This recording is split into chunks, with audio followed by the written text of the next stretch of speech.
ini clear dijelaskan kira-kira tahapan apa saja ya yang harus kalian lalui untuk melakukan pemeriksaan. Nah, sebenarnya produk ini dicetak oleh pelayanan ya. Jadi kita hanya mengirimkan ke pelayanan dalam bentuk note hit. Jadi note hit ini nanti adalah produk kita. Kemudian nanti ini akan secara sistem terkirim ke seksi pelayanan, kemudian akan dicetaklah surat SKP dan juga STP. Gitu ya.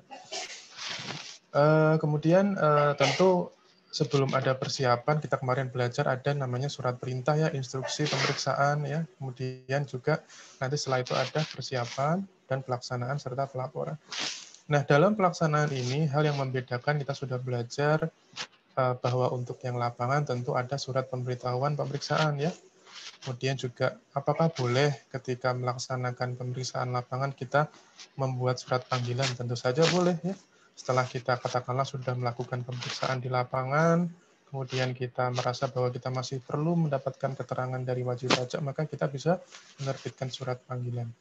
Dan kita harus bertemu dengan WP ya. Ada yang bertanya kemarin salah satu mahasiswa, apakah bisa Pak via telepon atau via online?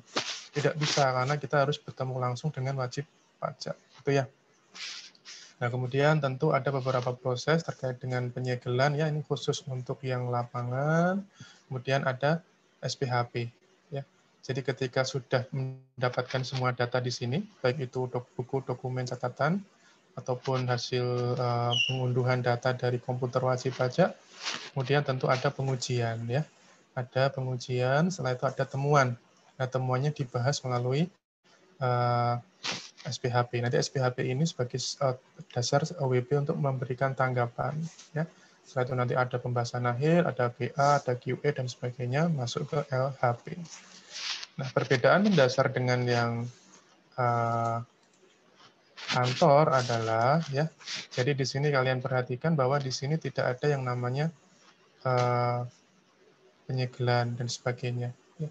Hanya beberapa dokumen yang dibutuhkan sebagai syarat apakah WP kooperatif atau tidak. Ya, jadi apa sih fungsi BA penolakan, fungsi BA yang lain itu apa? Untuk melihat apakah WP itu kooperatif atau tidak ya. Sehingga ketika kita menerbitkan produk hukum, tentu ketika kemudian berlanjut ke keberatan banding, kita bisa menjadikan itu sebagai salah satu bukti bahwa wajib pajak memang tidak kooperatif. Gitu ya. Jadi ini gambaran besar ya sebagai pengingat kalian terkait dengan alur pemeriksaan begitu ya. Nah, sekarang kita masuk ke dalam pembahasan terkait dengan metode, teknik dan prosedur pemeriksaan. Nah, di sini nanti kita akan belajar terkait dengan apa saja sih metode yang bisa kita lakukan, kemudian tekniknya apa saja dan prosedurnya bagaimana. Nanti mungkin di akhir kuliah ya saya akan kirimkan 2 soal kepada Irta. Tolong nanti kalian kerjakan sebagai nanti bahan diskusi kita di pertemuan selanjutnya ya. Jadi karena hari ini slide-nya cukup lumayan, ada 59 atau 60 slide, jadi cukup banyak, maka kita coba akan pahami dulu teorinya. Nanti saya akan berikan file soal kepada Irta ya. Tolong Irta nanti sampaikan ke teman-teman. Ya, Pak. Di dalam LMS sudah saya set ada ada kuis. Jadi nanti produk dari soal itu nanti tolong kalian upload ke dalam kuis yang sudah saya siapkan tempatnya ya. Jadi waktunya 24 jam ya, karena kita selesai jam 10 hari ini insya Allah. Nanti deadline-nya adalah hari Minggu jam 10. Kalian silahkan boleh diskusi ya, silahkan berdiskusi, kalian punya grup WhatsApp tentunya, silahkan diskusi, kalian kerjakan nanti hasilnya kalian upload di kuis yang sudah saya bukakan room-nya. Jadi nanti di pertemuan selanjutnya akan kita bahas ya, kira-kira seperti apa gitu ya, untuk cara melakukan pemeriksaan ini gitu ya. Mudah-mudahan bisa membantu karena minggu depan kayaknya slide-nya sedikit sekitar 30 slide, jadi mungkin akan banyak kita membahas terkait dengan soal. Oke, ini adalah konsep pemeriksaan untuk menguji kepatuhan ya. Jadi tadi adalah gambaran rumitnya, ini gambaran sangat singkatnya. Jadi produknya sama, notit dan juga SKP STP, ada tahap persiapan, ada tahap pelaksanaan dan juga ada tahap pelaporan. Ya. Tentu kalian melihat di sini bahwa tahap untuk menerapkan metode teknik, dan juga prosedur itu ada pada tahap pelaksanaan pemeriksaan ya, tentu saja. Hal yang sangat logis bahwa di dalam pelaksanaan ini adalah sebuah kegiatan yang sangat panjang, sebuah kegiatan yang membutuhkan analisis yang luar biasa tajam, ketelitian yang luar biasa untuk bisa menemukan temuan pemeriksaan. Nah, untuk menemukan temuan itu tentu membutuhkan teknik. Ya. Nah, sebelum kita masuk lebih dalam, kita belajar kemarin terkait dengan standar pemeriksaan. Jadi ketika kita membaca apa itu yang menjadi standar pemeriksaan, di dalam poin B kita melihat adanya syarat bahwa pemeriksaan itu harus dilakukan dengan melakukan pengujian berdasarkan metode dan teknik pemeriksaan, ya, sesuai dengan audit program. Nah, ini kenapa kita belajar teknik dan prosedur ini, kita belajar metode, karena kita ingin menerapkan standar, bahwa ada loh standar pengujian, ada tekniknya dan metodenya sesuai dengan program. Nah, sebelum kita melangkah jauh ke dalam teknik pemeriksaan, kita akan sedikit mengingat ya mata kuliah audit kita dulu ya. Kalian sudah dapat mata kuliah audit kan ya? Jadi kalian mungkin belajar banyak terkait dengan apa itu asersi manajemen, kemudian apa itu temuan-temuan audit, kira-kira mau ke arah mana audit itu lebih dikedepankan gitu ya. Nah, asersi manajemen dan tujuan audit ini nanti kita akan belajar di sini sedikit ya sebagai pondasi dasar kalian untuk melihat dan menemukan kenapa kok pemeriksaan ini menjadi penting gitu ya terhadap SPT maupun laporan keuangan. Nah, asersi manajemen sendiri itu memang banyak yang mendefinisikan ya, tentu semua orang, semua akademisi mempunyai definisi sendiri ya. Di sini kalau kita lihat Ernst, Elder dan juga Beasley di 2012 menemukan bahwa inilah definisi atau pengertian yang pas untuk asersi manajemen. Ya, jadi asersi manajemen ini sebenarnya adalah sebuah pernyataan atau representasi ya yang tersirat atau diekspresikan oleh manajemen itu tentang kelas transaksi, akun, dan juga pengungkapan di laporan keuangan. Ini adalah sesuatu yang sah ya, artinya manajemen, ketika manajemen itu menerbitkan laporan keuangan atau menyampaikan SPT, ketika dia tanda tangan di atasnya, maka dia sebenarnya sudah mengakui bahwa ini semua adalah pernyataan yang saya buat. Ya, pernyataan yang saya buat dan ini sifatnya sah.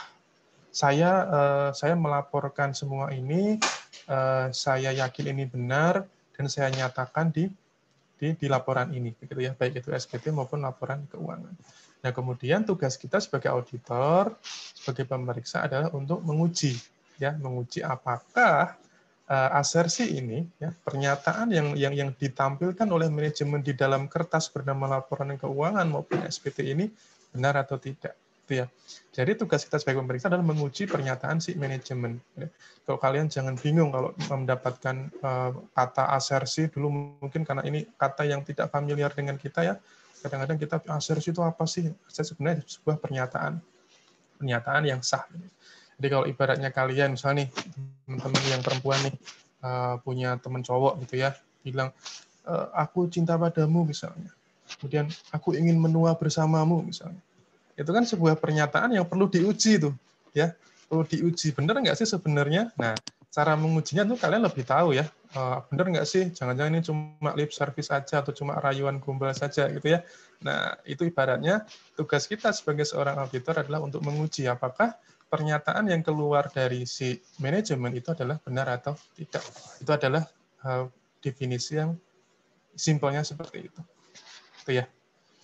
Nah, tentu ketika kita membicarakan sebuah asersi manajemen, ya, terutama terkait dengan akuntansi, ya, tentu kita akan belajar tentang beberapa kategori. Nah, kategori yang pertama itu tentang kelas transaksi, ya, dan juga peristiwa selama periode audit, periode yang diaudit tahun 2018, 2017, gitu ya. Kemudian asersi tentang saldo, ya. Jadi saldo itu terkait dengan angka. Kalau kelas tadi terkait dengan apakah betul kejadian seperti ini itu sebenarnya masuk ke dalam kelas penjualan atau betul kejadian pembelian ini tuh masuk ke dalam kelas HPP. Nah, itu kelas transaksi. Jadi dia menyatakan bahwa aku menyatakan bahwa kejadian ini tanggal segini itu masuk ke kelas penjualan. Nah, bisa kita lihat dalam buku besar dari ledger ya. Ledger. Nah, itu adalah kelas transaksi. Kalau saldo, kita melihat bahwa manajemen sudah menyatakan bahwa aku loh benar sudah mendapatkan penjualan dengan nilai sekian. Nah, jadi itu adalah saldonya. Jadi nilainya gitu ya. Jadi pertama kelasnya, betul tidak dia mengkategorikannya, apakah penjualan, apakah as harta, ataukah utang, ataukah piutang. Kemudian saldonya, nilainya berapa sih? Oh, 1 miliar, 5 miliar, 10 miliar. Gitu ya. Nah, kemudian yang ketiga terkait penyajian dan pengungkapan. Biasanya penyajian ini tentu dia akan merefer ke standar yang mana ya. Apakah dia mau menggunakan standar IFRS atau menggunakan standar GAAP ya, US GAAP ya.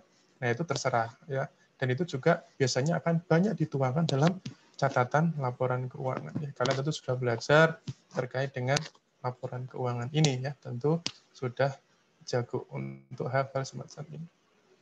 Nah, dalam setiap kategori itu ya tentu ada beberapa hal yang perlu kita lihat. Sebenarnya bentuk asersi apa yang ada dalam setiap kategorinya. Ya, pertama kita bahas di sisi paling kiri.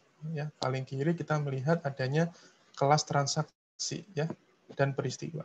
Tentu yang akan kita uji adalah pertama keterjadian, occurrence ya. Apakah betul bahwa itu terjadi benar-benar terjadi. Jangan-jangan itu cuma di atas kertas saja. Nggak pernah ada itu penjualan, nggak pernah ada itu pembelian yang dia klaim adalah biaya untuk mengurangi penjualan dia. Jadi apakah itu benar? Ya? Apakah itu terjadi gitu ya? Kemudian kelengkapan. Nah, apakah klaim yang dia bilang bahwa ada pembelian ini memang lengkap? Ada bukti fakturnya, ada bukti dokumen transaksinya, meter kwitansinya misalnya gitu ya. Jadi kelengkapannya harus kita cek. Kemudian akurasinya, ya. Akurasi ini artinya kita mencoba untuk melihat apakah ketika dia itu mengkategorikan kelas transaksi dan peristiwa itu sudah akurat. Ketika seharusnya di penjualan, ya memang sudah di penjualan. Ketika sudah harusnya ada di biaya penyusutan, ya sudah dimasukkan ke situ. Jadi sudah akurat ya, benar gitu ya. Kemudian klasifikasi, betul atau tidak ketika dia mengklasifikasikan ini sebagai harta, utang, modal, atau penjualan dan biaya. Kemudian tentu terkait dengan cut off ya. Kalau kalian belajar terkait revenue recognition ya, pengakuan pendapatan, tentu kalian akan belajar kira-kira pendapatan yang didapatkan saat ini itu betul-betul masuk ke penghasilan saat ini atau tidak. Jangan-jangan itu sebenarnya adalah penghasilan yang masa depan, atau jangan-jangan itu biaya yang tahun lalu atau tahun depan yang dipaksa untuk masuk ke tahun ini sehingga dia mengecilkan keuntungan gitu ya. Nah, cut off ini terkait dengan bagaimana periode itu kemudian dia mainkan. Nah, untuk yang tengah ya terkait dengan saldo ya, tadi saya sampaikan terkait dengan saldo akun ya. Nah, ini terkait dengan angka, apakah betul bahwa memang ada harta dengan jumlah 100 miliar? Apakah betul memang ada ending inventory sebesar 100 juta misalnya? Itu harus kita cek eksistensinya, benar atau tidak, gitu ya. Kemudian kelengkapan, ya sama seperti tadi, apakah memang ada tuh bukti yang kemudian menyajikan angka sebesar itu, atau memang ada nih sebuah list daftar inventory yang memang menjadi sisa atau ending gitu ya. Kemudian penilaian tentu terkait dengan nilai. Ketika dia mengklaim adanya inventory sebesar sekian, apakah betul memang nilainya segitu? Jangan-jangan memang nilainya itu lebih tinggi atau lebih rendah gitu ya. Kemudian terkait dengan hak dan kewajiban ya, tentu ketika kita melihat adanya saldo akun, hak dan kewajiban ini terkait dengan hutang dan piutang ya. Ketika kita mempunyai utang katakanlah seperti itu, kita klaim sekian miliar misalnya, maka kemudian kita harus cek apakah iya yang menjadi kewajiban kita itu utang itu memang sebesar segitu. Kira-kira ada nggak lawan transaksi atau lawan dia yang memberikan yang memberikan piutang itu betul memiliki sebuah hak yang sesuai dengan angka yang memang tercantum di dalamnya, gitu ya. Nah, terakhir terkait dengan penyajian dan pengungkapan. Nah, ini sama, hampir sama, ya. Ada klasifikasi, ya, ada occurrence, ada completeness, ada valuation dan sebagainya. Tentu ini terkait dengan bagaimana kita menyajikan dan mengungkapkan hal-hal yang tercantum dalam laporan keuangan. Nah, ini adalah contoh asersi ya terkait dengan kelas transaksi yang pertama tadi ya. Jadi ketika ada perusahaan ya, dia melaporkan penjualan di laporan laba rugi ya, yang ini komprehensif sebesar 500 miliar. Nah, maka ketika dia mencantumkan angka ini ya, angka penjualan akun penjualan ini 500 miliar, maka manajemen telah menyatakan bahwa penjualan ini benar-benar terjadi terkait dengan keterjadian ya, terkait dengan occurrence. Nah, kemudian tidak ada penjualan yang terjadi tidak dimasukkan dalam jumlah penjualan tersebut. Kelengkapan ya. Berarti memang dalam akun penjualan ini semuanya sudah lengkap. Semuanya sudah dimasukkan gitu ya. Jadi tidak ada yang tercecer. Kemudian tidak ada kesalahan penghitungan ya atau pembukuan yang mendukung penjualan tersebut, kemudian sudah diklasifikasikan di akun yang tepat. Nah, kemudian dia juga sudah dicatat dalam periode yang tepat, gitu ya. Nah, di sini adalah contoh asersi manajemen terkait dengan kelas transaksi. Artinya ketika manajemen sudah tanda tangan di dalam laporan keuangan yang ada di dalamnya adalah laporan laba rugi, maka sebenarnya dia sudah menyatakan bahwa semuanya ini ada, semuanya ini sudah dipenuhi, gitu ya. Terkait dengan saldo akun.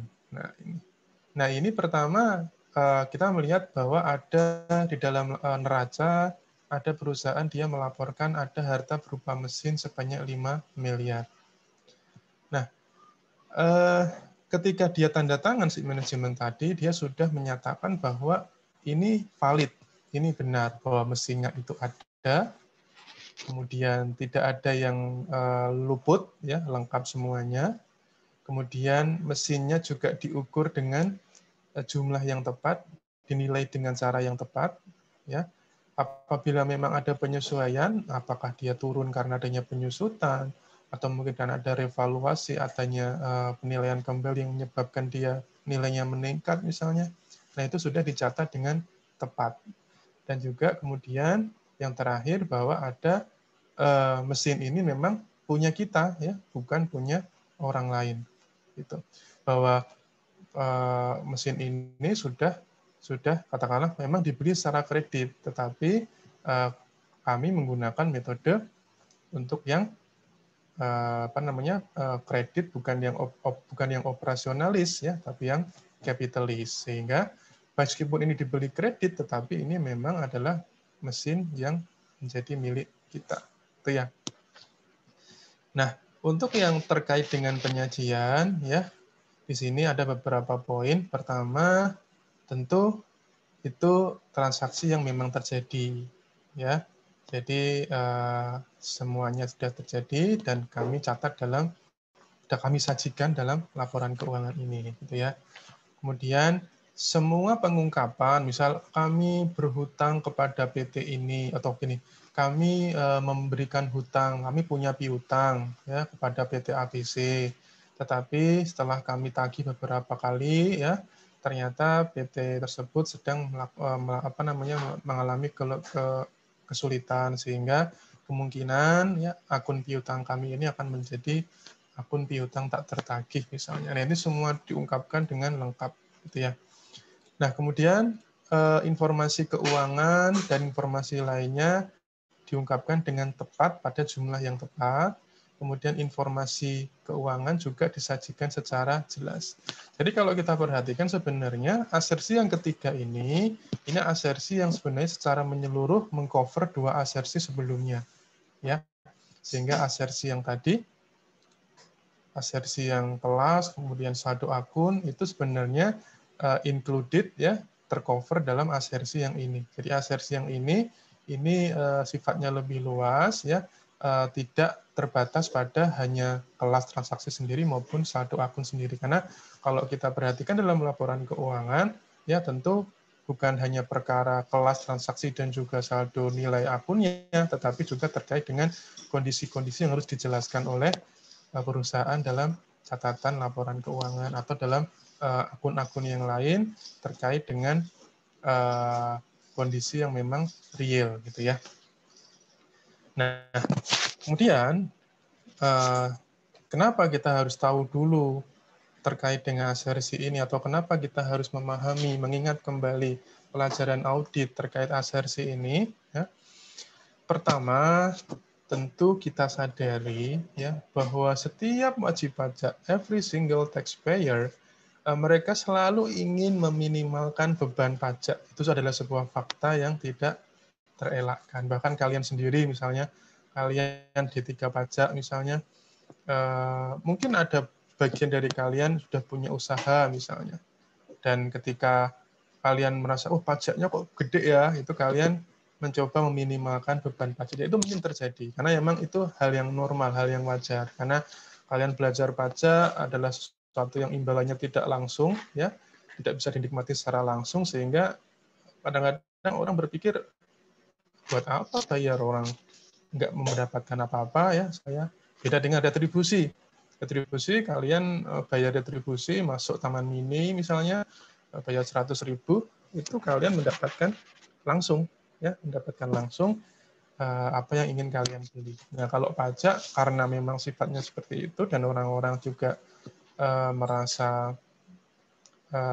merasa dia ingin menahan uangnya, itu mereka sangat sangat ibaratnya susah untuk keluar untuk membayar pajak. Saya punya cerita sedikit terkait dengan ini ya.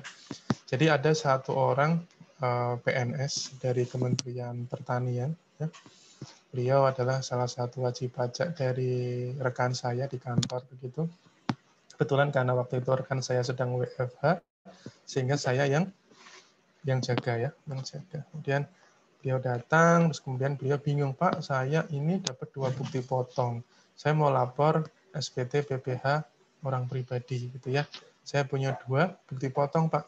Yang satu dari Kementerian Pertanian ya, yang satu lagi dari Kementerian Luar Negeri. Jadi ternyata beliau dalam periode waktu 2020 itu beliau ditugaskan untuk menjadi salah satu tim Kementerian Luar Negeri untuk pergi ke, saya lupa ke daerah mana, ke Eropa atau ke Amerika, saya lupa gitu ya.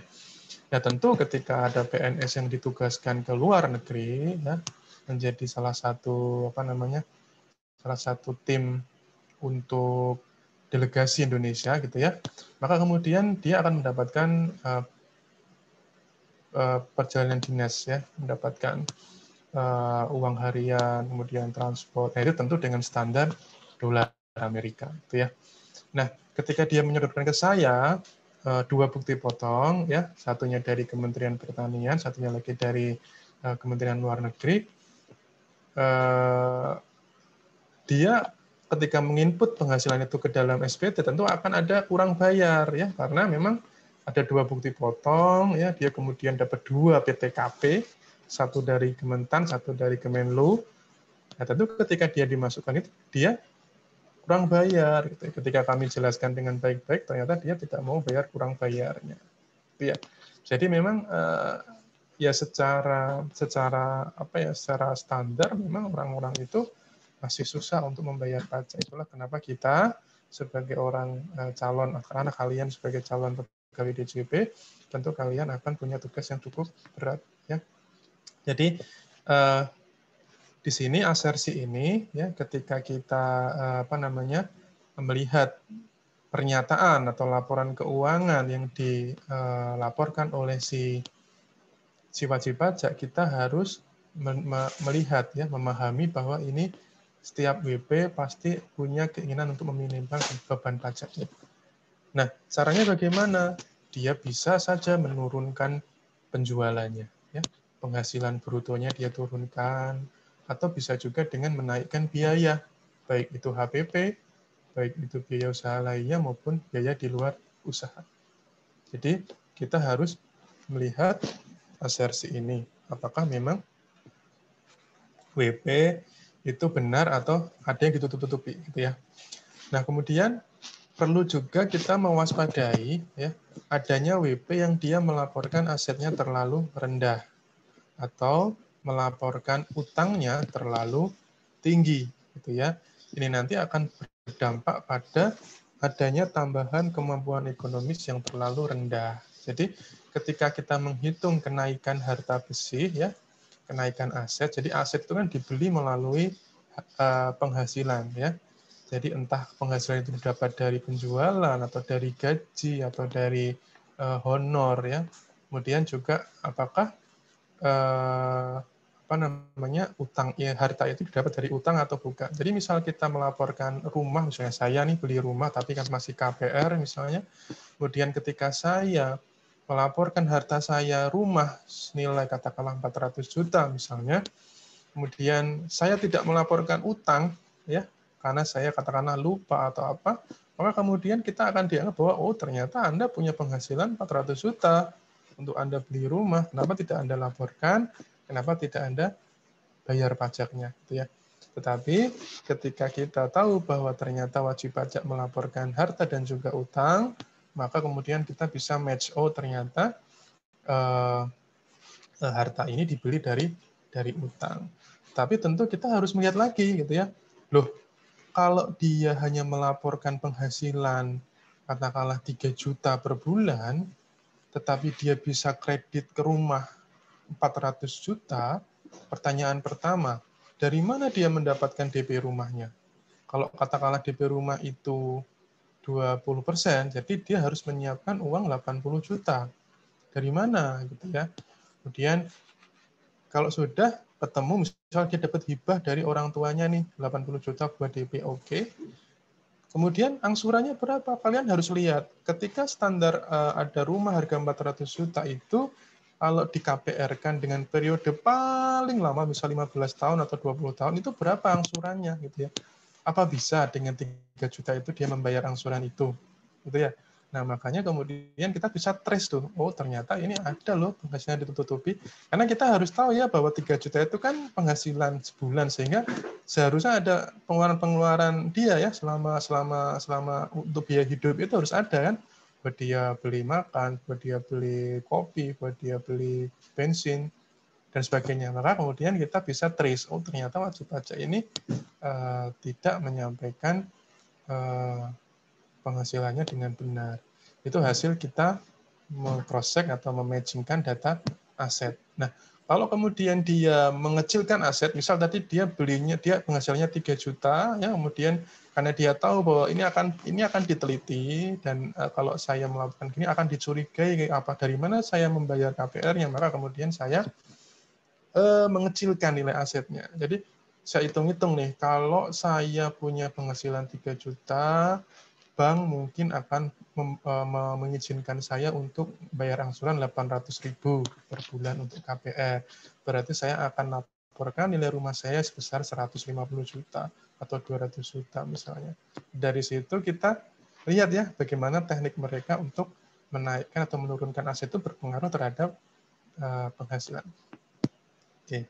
Nah, jadi di bawahnya juga ada sebuah penjelasan ya bahwa kalau aset itu dilaporkan terlalu rendah atau utang terlalu tinggi, maka kekayaan bersihnya itu terlalu rendah sehingga ada tambahan penghasilan yang belum dilaporkan. Nah, ini sudah saya jelaskan tadi, saya berikan contoh terkait dengan link bagaimana nanti menghubungkan antara aset dengan penghasilan.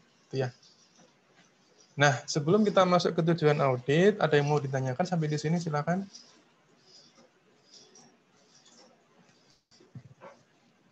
Nggak ada? Oke. Kalau tidak ada, kita masuk ke tujuan audit terkait dengan asersi manajemen.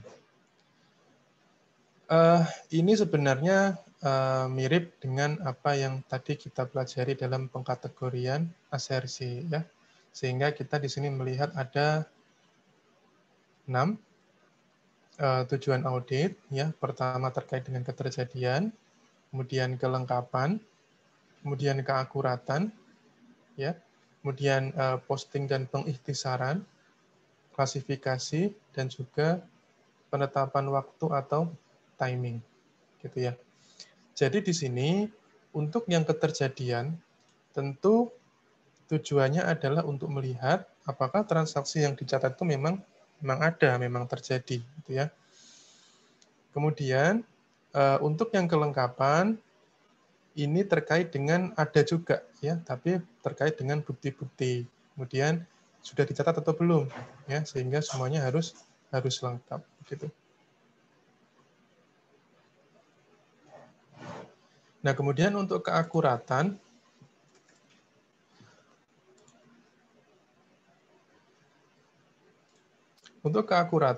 ini kita harus melihat terkait dengan jumlahnya. Apakah nilai yang dia cantumkan itu benar atau tidak. Kemudian postingannya ya, jelas ketika dia mencatatnya ke dalam buku besar ya, dalam induk, apakah dia sudah dicatat dengan benar atau belum. Kemudian klasifikasi ya terkait dengan tadi, apakah sudah di jurnal dengan tepat, apakah dia masuk ke penjualan, apakah dia masuk ke pembelian dan sebagainya. Kemudian timing terkait dengan tadi waktu ya, terkait dengan cut off-nya. Apakah memang sudah diakui di periode ini atau belum, gitu ya. Nah, ini terkait dengan transaksi. Nah, kemudian yang terkait dengan saldo akun, ya, ini juga bisa kita lihat banyak hal, ya, banyak hal di sini. Ada eksistensi, ya, bahwa jumlah yang tercantum itu memang ada. Kemudian kelengkapan, bahwa jumlahnya sudah dicantumkan. Kemudian akurat juga, jumlahnya sudah benar. Kemudian diklasifikasikan dengan tepat, ya, bahwa jumlah yang tercantum ini sudah diklasifikasikan dengan tepat. Ya. Kemudian ada cut off-nya, bahwa ada transaksi yang sudah dicatat pada periode yang tepat. Ya. Kemudian juga rinci, kemudian juga dia nilainya dapat direalisasi. Ya, jadi kadang-kadang kan kalau dalam laporan itu kan kita menjumpai unrealized ya, unrealized gain dan sebagainya. Nah itu memang itu sudah dicatat bahwa katakanlah ketika kita mengakui penjualan ya, dan kita tahu bahwa penjualan itu memang pasti akan cair, jadi ya, penjualan bisa tunai, bisa kredit ya. Kalau kita yakin bahwa itu bisa cair, bisa dibayar oleh rekanan kita, maka nilai yang dapat direalisasi itu memang sudah sesuai dan dicantumkan dalam laporan sesuai dengan estimasi yang akan direalisasikan. Kemudian terkait dengan hak dan kewajiban ya, rights and obligations. Nah, pertanyaannya adalah bagaimana bila ditemukan ada penjualan yang belum dilaporkan ya, dan bagaimana kalau ditemukan ada sumbangan yang harus dikoreksi fiskal ternyata tidak dikoreksi fiskal.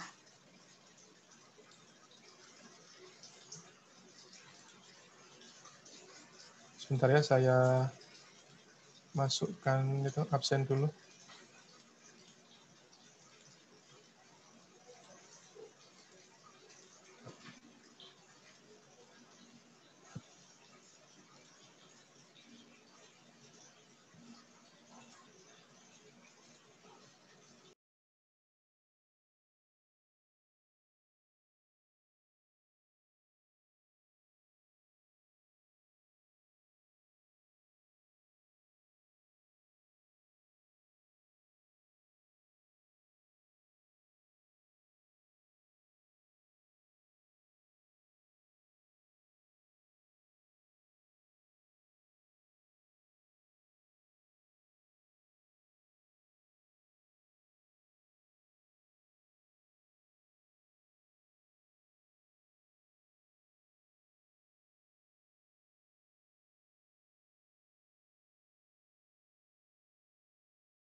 Oke, jadi bagaimana bila ditemukan ada penjualan yang belum dilaporkan, gitu ya?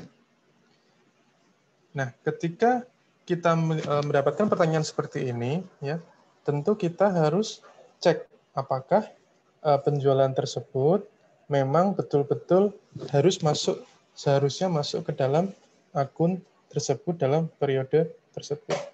Jadi kita harus masukkan dia ke dalam koreksi kita, ya. Kita naikkan penjualannya, kita masukkan temuan kita yang kita temukan dari proses pemeriksaan. Jadi tadi karena asersi, karena kita tahu bahwa wajib pajak itu cenderung melakukan sesuatu yang bisa mengecilkan penghasilan atau mengecilkan pajaknya, maka kita harus temukan penjualan yang bisa kita masukkan. Ya. Beberapa kali saya menemukan, ya, misal ketika ada data dari sistem kami di DJP, ada notifikasi bahwa wajib pajak itu pernah mendapatkan bukti potong atau pernah bertransaksi dengan bendahara. Jadi kalau kita lihat bahwa ketika bendahara itu dia bertransaksi dengan rekanan perusahaan misalnya, misal beli ATK ya, beli alat tulis, ya, bendahara kan wajib memungut PPh pasal 22 dan mereka harus melaporkannya dalam SPT massa ya.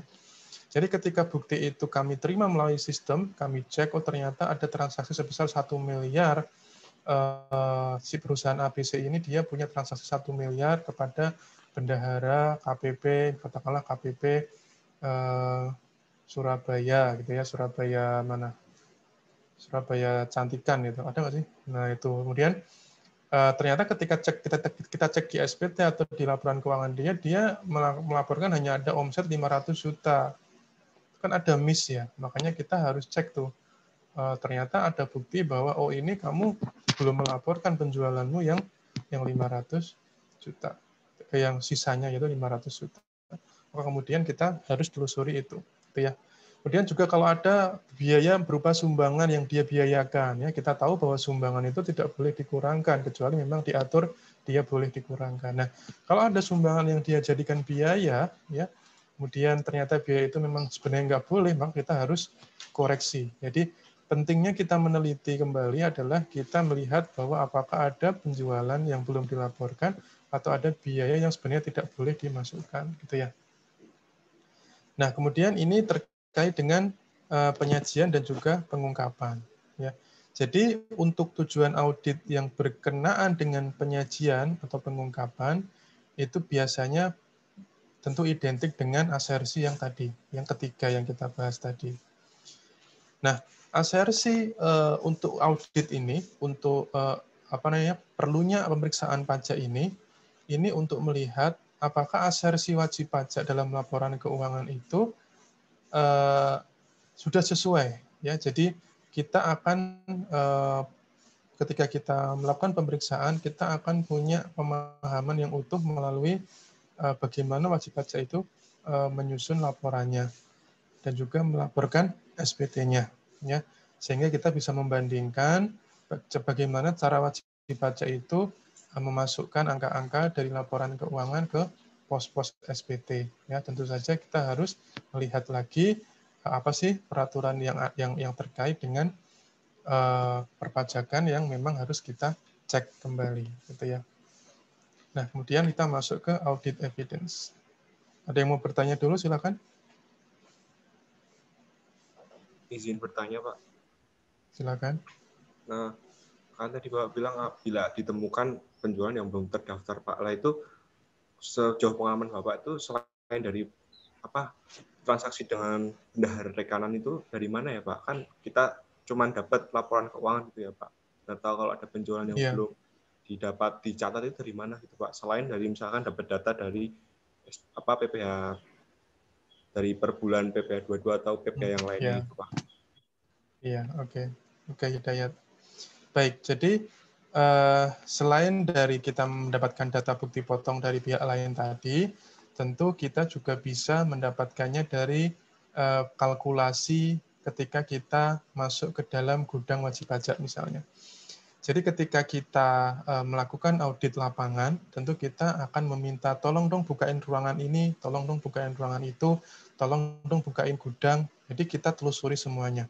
Nah, contoh paling sederhananya adalah ketika kita ingin membuktikan apakah nilai persediaan kita itu, persediaan yang dijual itu sesuai.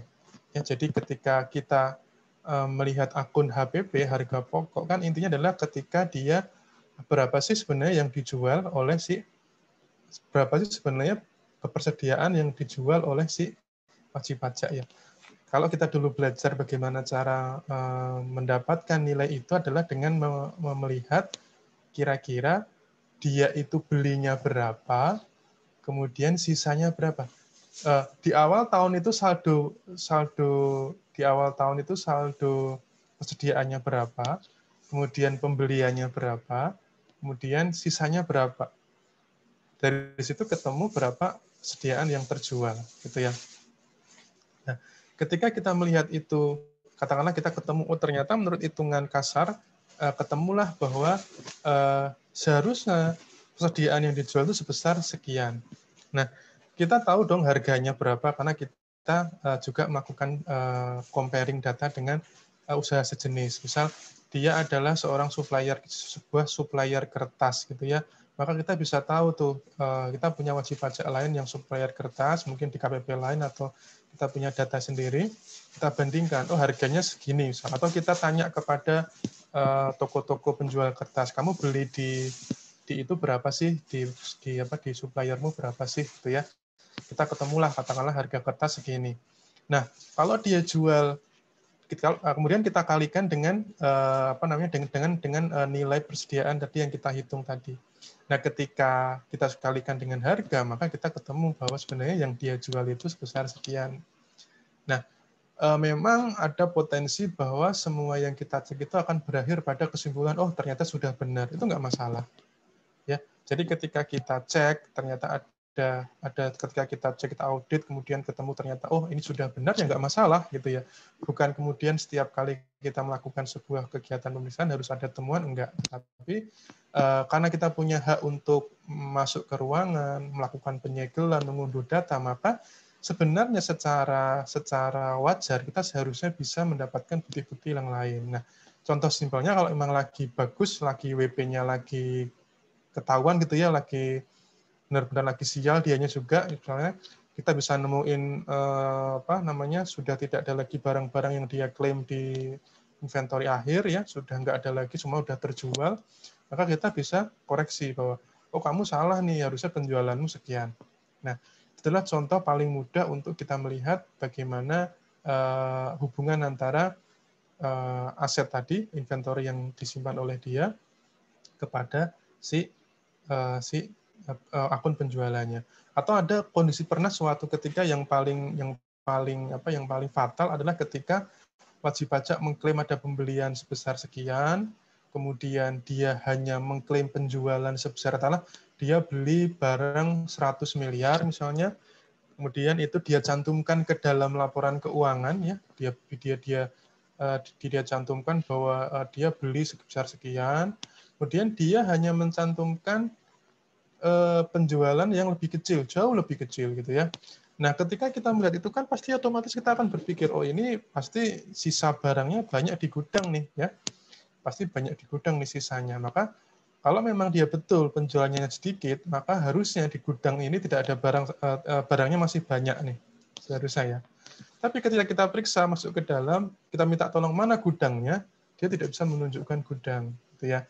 Jadi ternyata dia nggak pernah punya gudang, dan dia segala pembelian yang dia lakukan atau yang dia klaim itu ternyata tidak pernah ada, sehingga sebenarnya entah tidak waktu itu asumsi awal kita tidak pernah ada, tapi ketika kita periksa lagi, kita cari data PPN-nya dari siapa dia pernah beli, kita telusuri ke sana, ternyata ketemu bahwa sebenarnya dia itu sudah menjual semua barangnya gitu ya. Dia tidak punya gudang karena dia menggunakan metodenya adalah seperti metode apa tuh kalau di penjualan online itu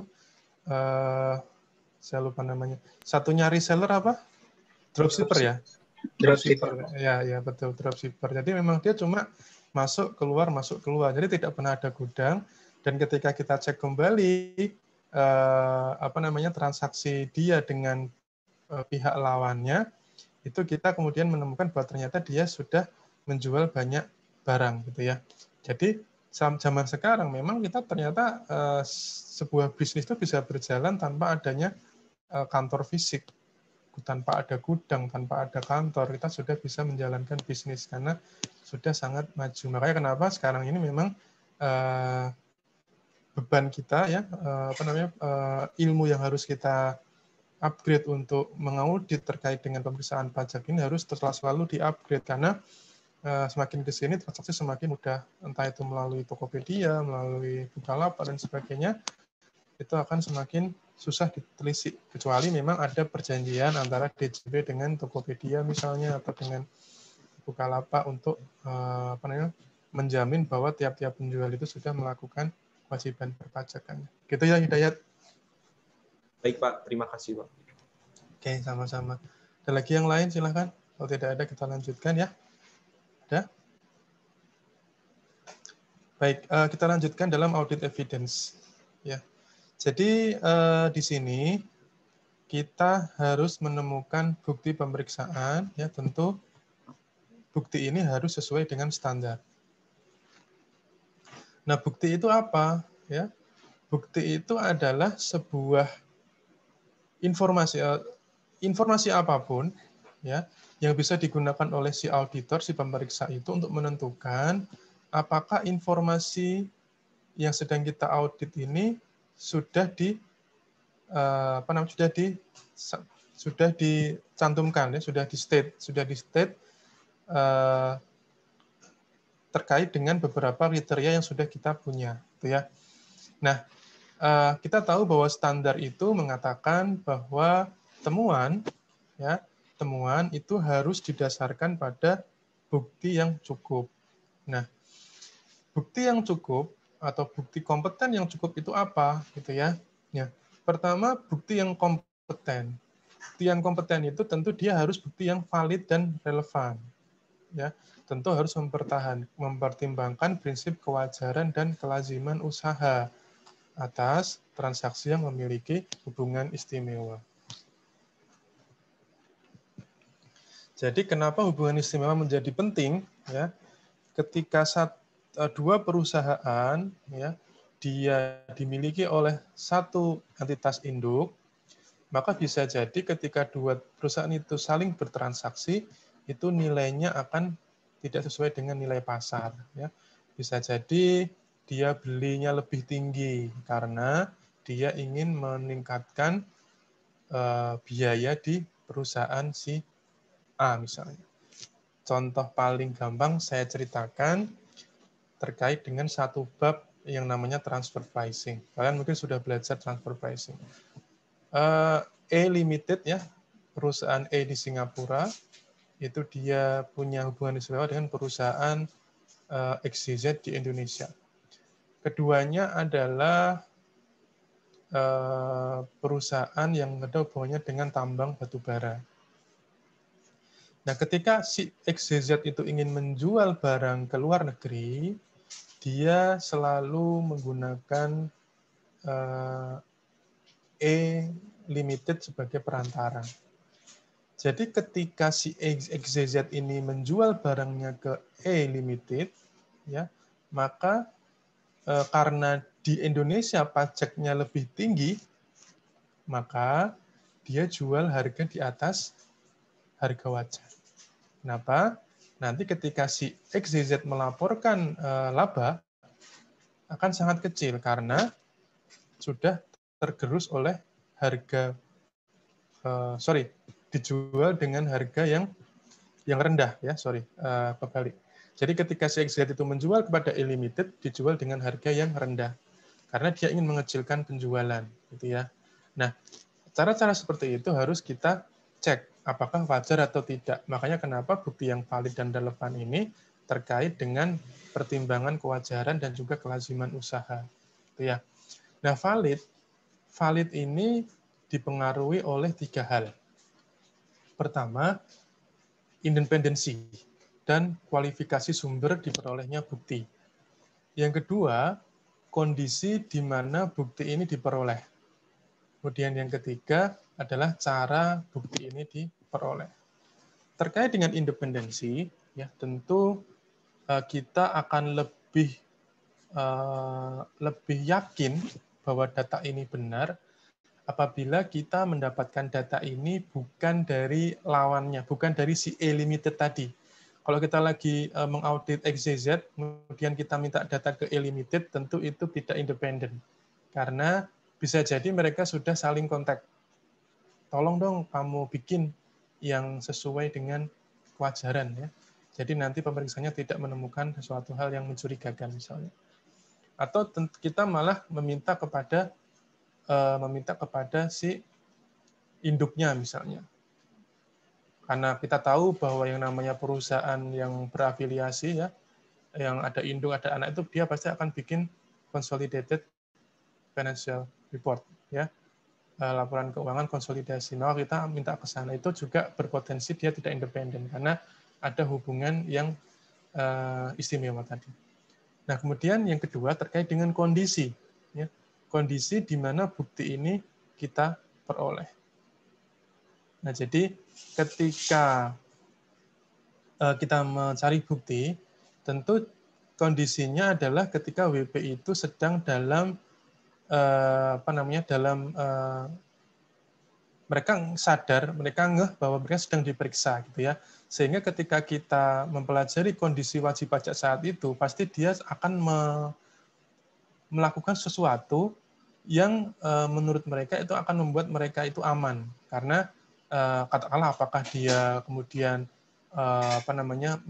menyembunyikan bukti, atau mungkin dia menutupi bukti, atau dia mendelete semua file yang ada di komputernya, atau dia menginstal aplikasi laporan keuangannya, itu harus kita cek bukti.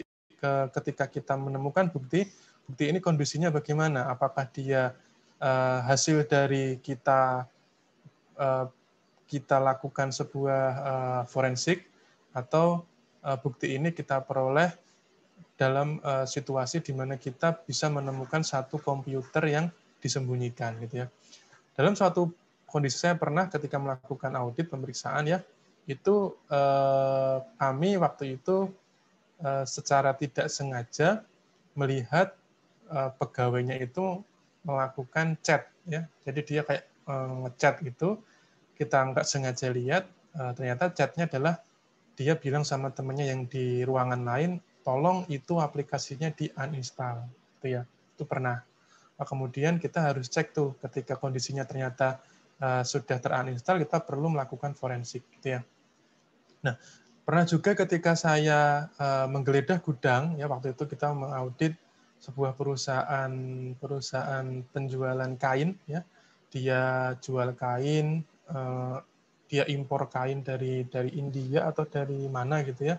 Dia gudangnya banyak, dia punya ruko, satu deret ruko, 10 ruko itu dia punya dia semua. Ternyata ruko yang dari luar kita lihat bersekat-sekat itu ya, blok A, A1, A2, A3, A4 yang dari luar tampaknya dimiliki oleh orang yang berbeda itu, kalau kita masuk ke dalam, lantai atas sudah di temboknya sudah dijebol semua. Jadi atas tuh kayak satu ruangan luas gitu ya dari beberapa ruko tadi, dan itu digunakan sebagai gudang. Ketika kita cek itu, kita geledah satu-satu, kita menemukan 3 karung. Satu karung berisi bukti-bukti penjualan, satu karung berisi bukti-bukti pembelian, satu karung lagi bukan karung sih, satu kayak kardus gitu, kardus gede gitu, isinya adalah komputer gitu ya. Jadi memang ya cara mereka untuk menyembunyikan informasi itu luar biasa gitu ya. Nah, dari situlah maka kita harus cek tuh, kalau kondisi bukti yang kita peroleh ini adalah bukti yang masih perlu kita teliti lagi, harus kita cek. Misalnya kayak komputer tadi yang harus kita cek lagi apakah di situ ada hard disk yang memuat transaksi ya. Logikanya kalau emang dia disembunyikan, harusnya itu ada suatu hal yang penting gitu ya. Kemudian juga yang tadi karung penjualan, karung berisi bukti kwitansi atau faktur tadi, kita harusnya satu-satu. Kondisinya benar nggak, masih utuh atau tidak. Kemudian bisa kita baca secara jelas atau tidak. Kalau memang masih bagus, masih utuh, bisa kita jadikan bukti, gitu ya. Seperti itu. Nah, kemudian caranya, tentu caranya ada banyak. Bisa dari mendownload, bisa dari tadi forensik, bisa dari kita menyegel satu ruangan, terus kita lakukan penggeledahan, bisa kita bersurat, minta dong, gitu. Tapi kalau bersurat memang risikonya sungguh luar biasa, karena nanti kalau kita minta baik-baik, biasanya sih kecenderungannya adalah yang diberikan ya sesuai dengan apa yang sudah dia laporkan, gitu ya. Jadi sebenarnya lebih bagus kalau kita melakukan sebuah pemeriksaan lapangan, kemudian kita cek tuh masuk ke ruangan-ruangan, kita geledah. Itu lebih akan menemukan temuan yang lebih bagus daripada kita sekedar menerima dari wajib pajak. Gitu ya. Nah, kemudian relevan ya, tentu bukti itu harus relevan. Jadi kalau kita mau membuktikan penjualan, ya kita harus cari bukti yang relevan. Jangan kita mau membuktikan penjualan, kita malah mengutak-atik penyusutan. Itu kan nggak relevan ya. Meskipun nanti pada akhirnya ketika penyusutan itu kita temukan ada yang salah, ya bisa kita koreksi juga, menambah laba juga ya, menambah utang pajak juga. Tapi ketika kita mau meneliti pos penjualan, ya kita harus sesuaikan. Buktinya adalah bukti terkait dengan pos-pos penjualan, gitu ya. Nah, kemudian bukti yang cukup. Ya, bukti yang cukup. Tentu bukti yang cukup ini adalah bukti yang memadai. Jadi dia mendukung temuan, gitu ya. Nah, tentu ini terkait dengan professional judgment. Jadi pemeriksa pajak itu dia punya punya sebuah judgment ya, pertimbangan yang harus dia pakai ketika menemukan bukti. Kalau dia rasa bahwa satu bukti saja itu tidak cukup karena kita tidak bisa menilai validitasnya. Misal hanya ada coret-coretan kertas nih, coretan kertas ya ke Pak Sugeng sekian, ke Bu Rosa sekian, itu kan masih diragukan kevalidannya ya. Ini jangan-jangan ini cuma iseng-iseng dia nulis aja itu, maka kita bisa mencari bukti yang lain, gitu ya. Nah, kalau terkait dengan pidana, ya kalau pemeriksa pajak dia sebagai penyidik, misalnya itu akan lebih mudah karena pengadilan itu ketika ingin menguji apakah orang bersalah atau tidak, tentu dia membutuhkan 2 alat bukti ya. Jadi kita tinggal cari 2 alat bukti, kita sudah yakin, kita bisa majukan ke persidangan. Gitu ya. Tapi untuk yang pemeriksaan biasa seperti ini, tentu ada professional judgment ya. Artinya pemeriksa boleh dia sesuai dengan pengalaman dia, apakah ini sudah cukup atau belum. Nah, jenis bukti pemeriksaan. Jadi ketika kita ingin menemukan bukti pemeriksaan, ya, menemukan alat bukti, tentu kita bisa mendapatkan beberapa jenis. Pertama, pemeriksaan fisik, ya seperti tadi terkait dengan inventory tadi ya, tentang persediaan tadi, kita cek tuh mana gudangnya, mana barangnya, ya, kemudian mana buktinya. Kemudian yang kedua konfirmasi terkait dengan lawan transaksinya. Misal dia bertransaksi dengan PT ABC, bertransaksi dengan PT DEF. Nah, kita konfirmasi aja, benar enggak kamu jual ke sini, dia jual ke kamu, kamu jual ke sini benar apa enggak, benar enggak kamu beli dari dia benar apa enggak, itu kita cross check. Gitu. Selama mereka tidak punya hubungan istimewa, sebenarnya ini akan jadi cara yang bagus gitu ya. Tapi kalau ada hubungan istimewa, tadi saya bilang di depan bahwa ini akan berisiko, dia akan memanipulasi data. Ya.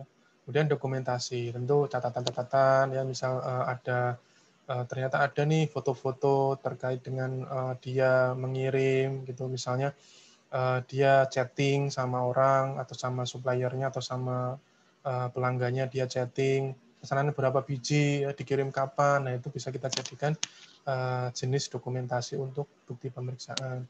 Kemudian prosedur analitis tentu ketika kita menemukan angka-angka kayak tadi kita ngitung bikin analisis tuh, oh ternyata persediaan akhir cuma segini nih, persediaan awal segini, dia belinya segini, kok cuma tinggal segini, berarti dia harusnya jualnya segini. Itu contoh sederhana analitis. Atau dia punya utang segini, utangnya di dalam perjanjian surat utangnya itu dia bilang akan membayar bunga sekian, tapi kok bunga ini kok tidak pernah dibayar gitu ya. Atau ketika dia ngecek lagi ke SPT masa PPh 23 kok nggak pernah dibayar, tidak pernah dipotong PPh 23 atas utangnya, atas bunganya gitu ya.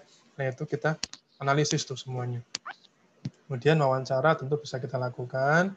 Bagi yang pinter ya, bagi kalian yang pinter untuk menggiring opini atau mempengaruhi orang, gitu, itu gampang dengan metode ini kita bisa mempengaruhi klien atau mengejar klien melalui wawancara.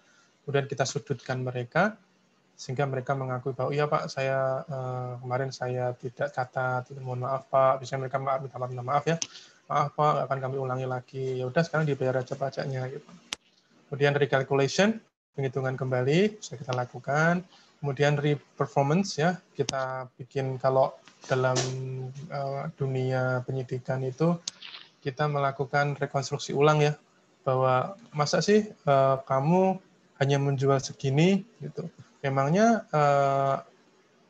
gimana cara kamu menjualnya? Orang saya lihat kamu punya banyak pelanggan sebelumnya gitu. Kok sekarang nggak ada? Coba gimana cara kamu menuangkan penjualannya atau mengklaim penjualan kamu seperti apa gitu ya.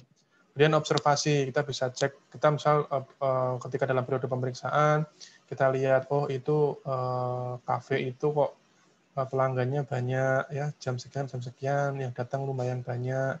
Harusnya kalau dengan harga kopi segini, harusnya dia omsetnya di atas ini dong. Nanti kita observasi gitu ya. Kalau kami sering melakukan observasi ya, sering, kemudian fisik juga sering, dokumentasi juga sering. Jadi tergantung kebutuhannya, kita mau melakukan apa, kita mau menggunakan metode seperti apa, gitu ya. Nah, kita akan masuk ke metode, teknik, dan juga prosedur pemeriksaan. Ada yang mau bertanya lagi sampai di sini? Silakan. Izin bertanya, Pak. Ya, Gung. Silakan, Gung. Misalnya selaku pemeriksa pajak tadi yang sesuai cerita Bapak kan tadi terkait independensinya atau waktunya dan lain-lain itu kan ternyata misalnya tadi udah dijelaskan juga kalau buktinya mungkin tidak valid atau mungkin menurut pemeriksanya tidak cukup. Nah, sebenarnya yang bisa dilakukan itu apa, Pak? Apakah pemeriksanya langsung netapin sendiri atau dia cari bukti-bukti yang lain, Pak, supaya bisa menguatkan bukti tersebut? Iya, oke, Gung. Memang level kesulitan pemeriksaan itu seperti ini. Jadi memang ketika kita berhadapan langsung dengan WP head to head gitu ya, apalagi dalam kondisi yang menurut WP tidak menyenangkan, tentu kita harus super kreatif untuk bisa menemukan alat bukti gitu ya. Makanya kenapa ketika kita sudah menemukan beberapa bukti, katakanlah ternyata bukti yang ini itu kurang independen gitu ya, kurang independen, maka kita harus mencari bukti yang lain gitu ya.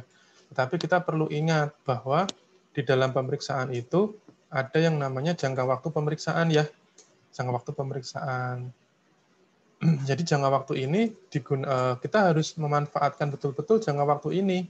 Apabila memang jangka waktunya itu masih ada ya, masih bisa misalnya, maka kita harus terus menemukan bukti yang memang diperlukan, yang valid gitu ya, yang kemudian bisa kita jadikan temuan gitu. Jadi kalau kita lihat memang tentu untuk pemeriksaan ini karena katakanlah misalnya untuk pemeriksaan kantor gitu ya, itu dilakukannya paling lama 3 bulan misalnya, dan juga dapat diperpanjang menjadi 6 bulan gitu ya. Kemudian untuk pemeriksaan lapangan itu paling lama, jangka waktunya paling lama 4 bulan, dapat diperpanjang 8 bulannya. Jadi kalau di pemeriksaan itu memang ada jangka waktunya, Gung.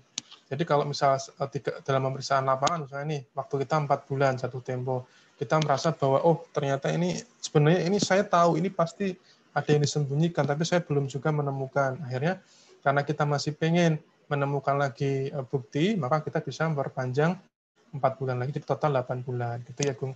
Jadi memang itu professional judgment lagi, kembali ke situ gitu ya, kembali ke situ.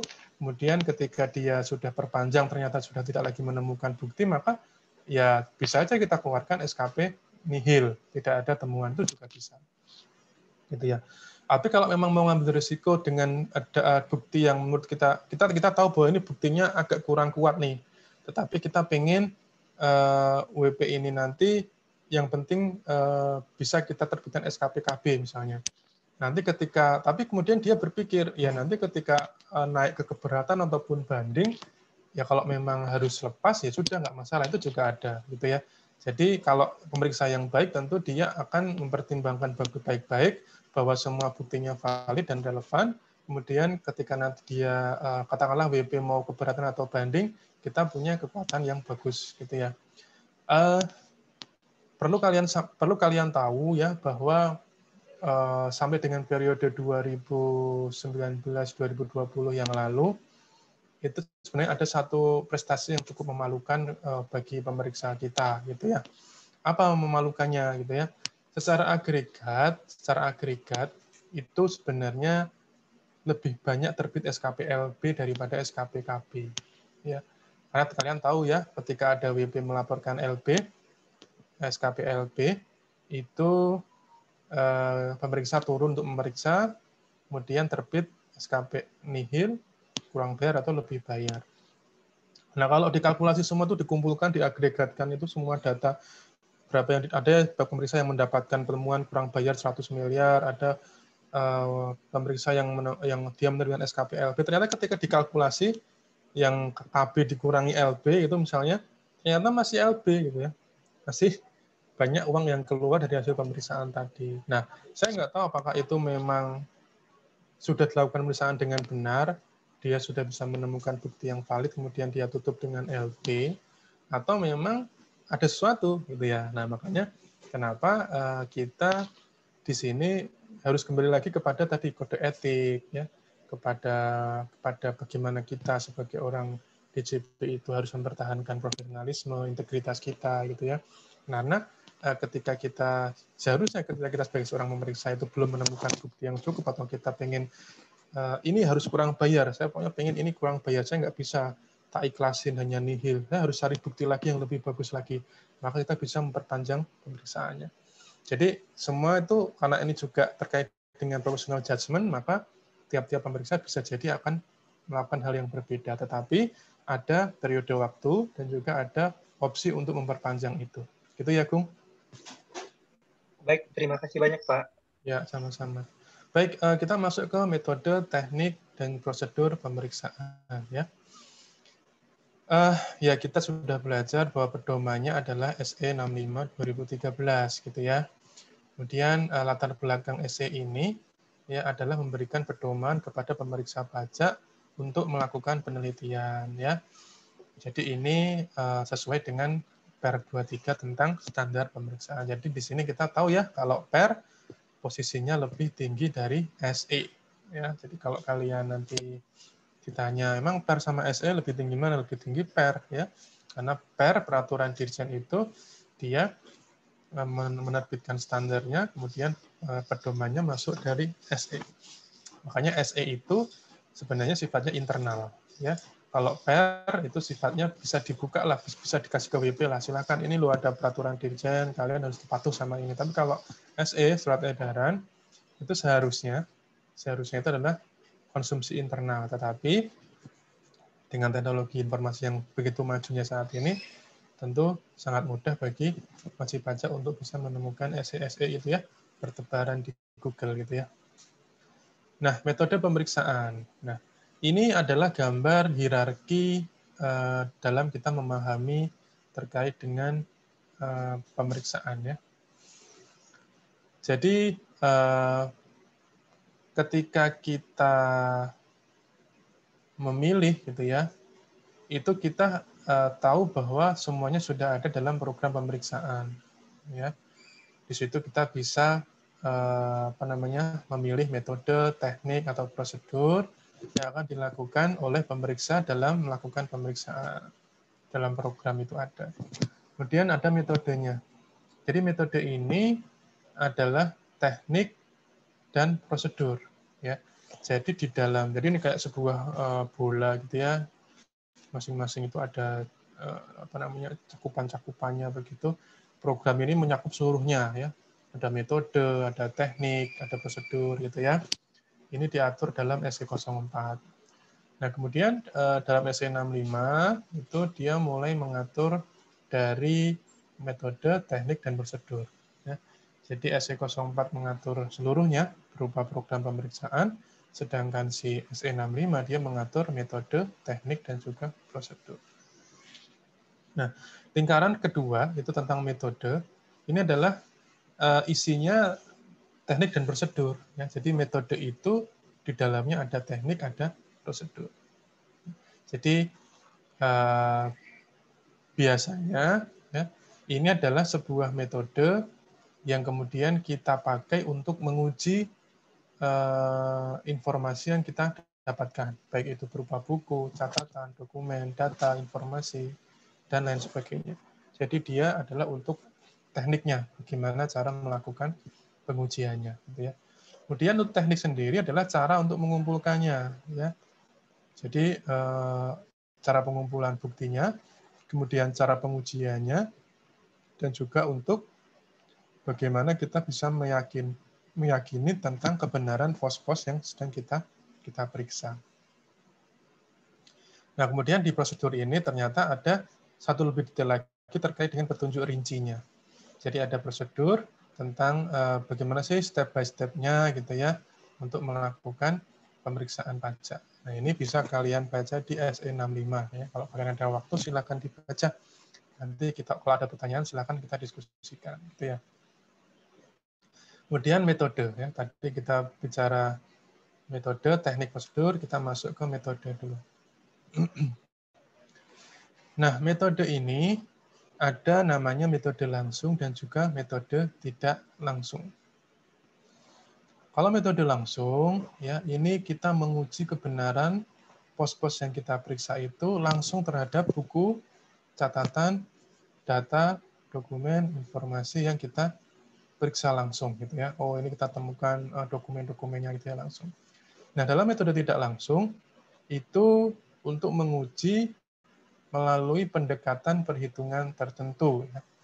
Paling sederhana yang bisa kita bayangkan adalah dengan membandingkan rasio laba kotor atau rasio laba bersih dari perusahaan sejenis misalnya. Misalnya kita mau audit Yamaha gitu ya. Yamaha ya jualan motor kita audit. Tentu ketika kita melihat itu kita bisa menggunakan teknik tidak langsung yaitu dengan katakanlah melihat rasio laba bersih atau laba kotor dari sama-sama penjual motor misal seperti Honda gitu ya. Atau kalau kita menguji dealer Yamaha di kota A atau di dealer Yamaha di jalan ini kita bisa menggunakan rasio kita bandingkan dengan dealer Yamaha di tempat yang sama. Jadi kita tidak langsung melihat, kita tidak langsung menganalisis kertas-kertas atau dokumen yang kita terima dari dealer A gitu ya, tapi kita juga membandingkan dengan rasio atau dengan data yang kita dapatkan dari dealer B gitu ya. Tentu kita juga mempertimbangkan pertimbangan yang lain, apakah ukurannya sama, kemudian lokasinya juga ya 11-12 gitu ya. Jadi kalau kita mencari data pembanding, kita tidak boleh asal. Kita harus melihat apakah memang karakternya sama, barang yang dijual itu sama, kemudian kira-kira apakah tingkat penjualannya itu sama, nilai penjualnya sama atau tidak. Jangan kita membandingkan perusahaan yang omsetnya 10 miliar setahun dengan perusahaan yang omsetnya 500 juta setahun. Itu tidak apple to apple gitu ya. Jadi harus kita pilih mana perusahaan yang sesuai gitu ya. Nah, yang kita teliti tentu juga adalah pos-pos SPT ya, termasuk lampiran dan juga termasuk SPT masa dan SPT tahunan. Jadi kalau kalian harus sebagai sebagai calon pegawai DJP tentu harus paham betul SPT pos-pos dalam SPT itu ya. Lampiran 1 isinya apa, 2 apa, 3 apa, 4 apa, 5 apa. Kemudian di SPT masa itu ada poin-poin apa, PPN ada poin apa saja. Kemudian pasal 23, pasal 22, pasal 4 ayat 2 itu ada apa saja. Kalian harus paham karena itu nanti akan saling link, saling berkaitan.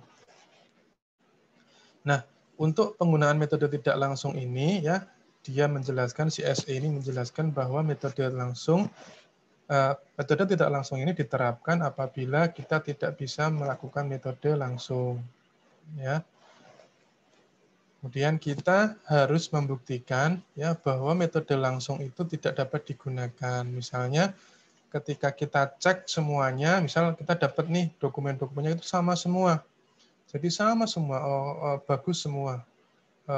Bukti transaksinya ada, penjualannya juga ada, dia kalkulasi semuanya persis sama angkanya, gitu ya. Nah, tentu ketika semua sudah sama, kita bisa menggunakan metode tidak langsung, yaitu dengan membandingkan dengan perusahaan yang lain misalnya. Nah, kemudian metode tidak langsung itu juga bisa jadi pendukung untuk metode langsung, gitu ya, atau untuk melakukan identifikasi masalah. Misalnya, langkah awal kita menemukan ternyata ini masih sudah benar ini, sudah bagus semua nih, gitu ya.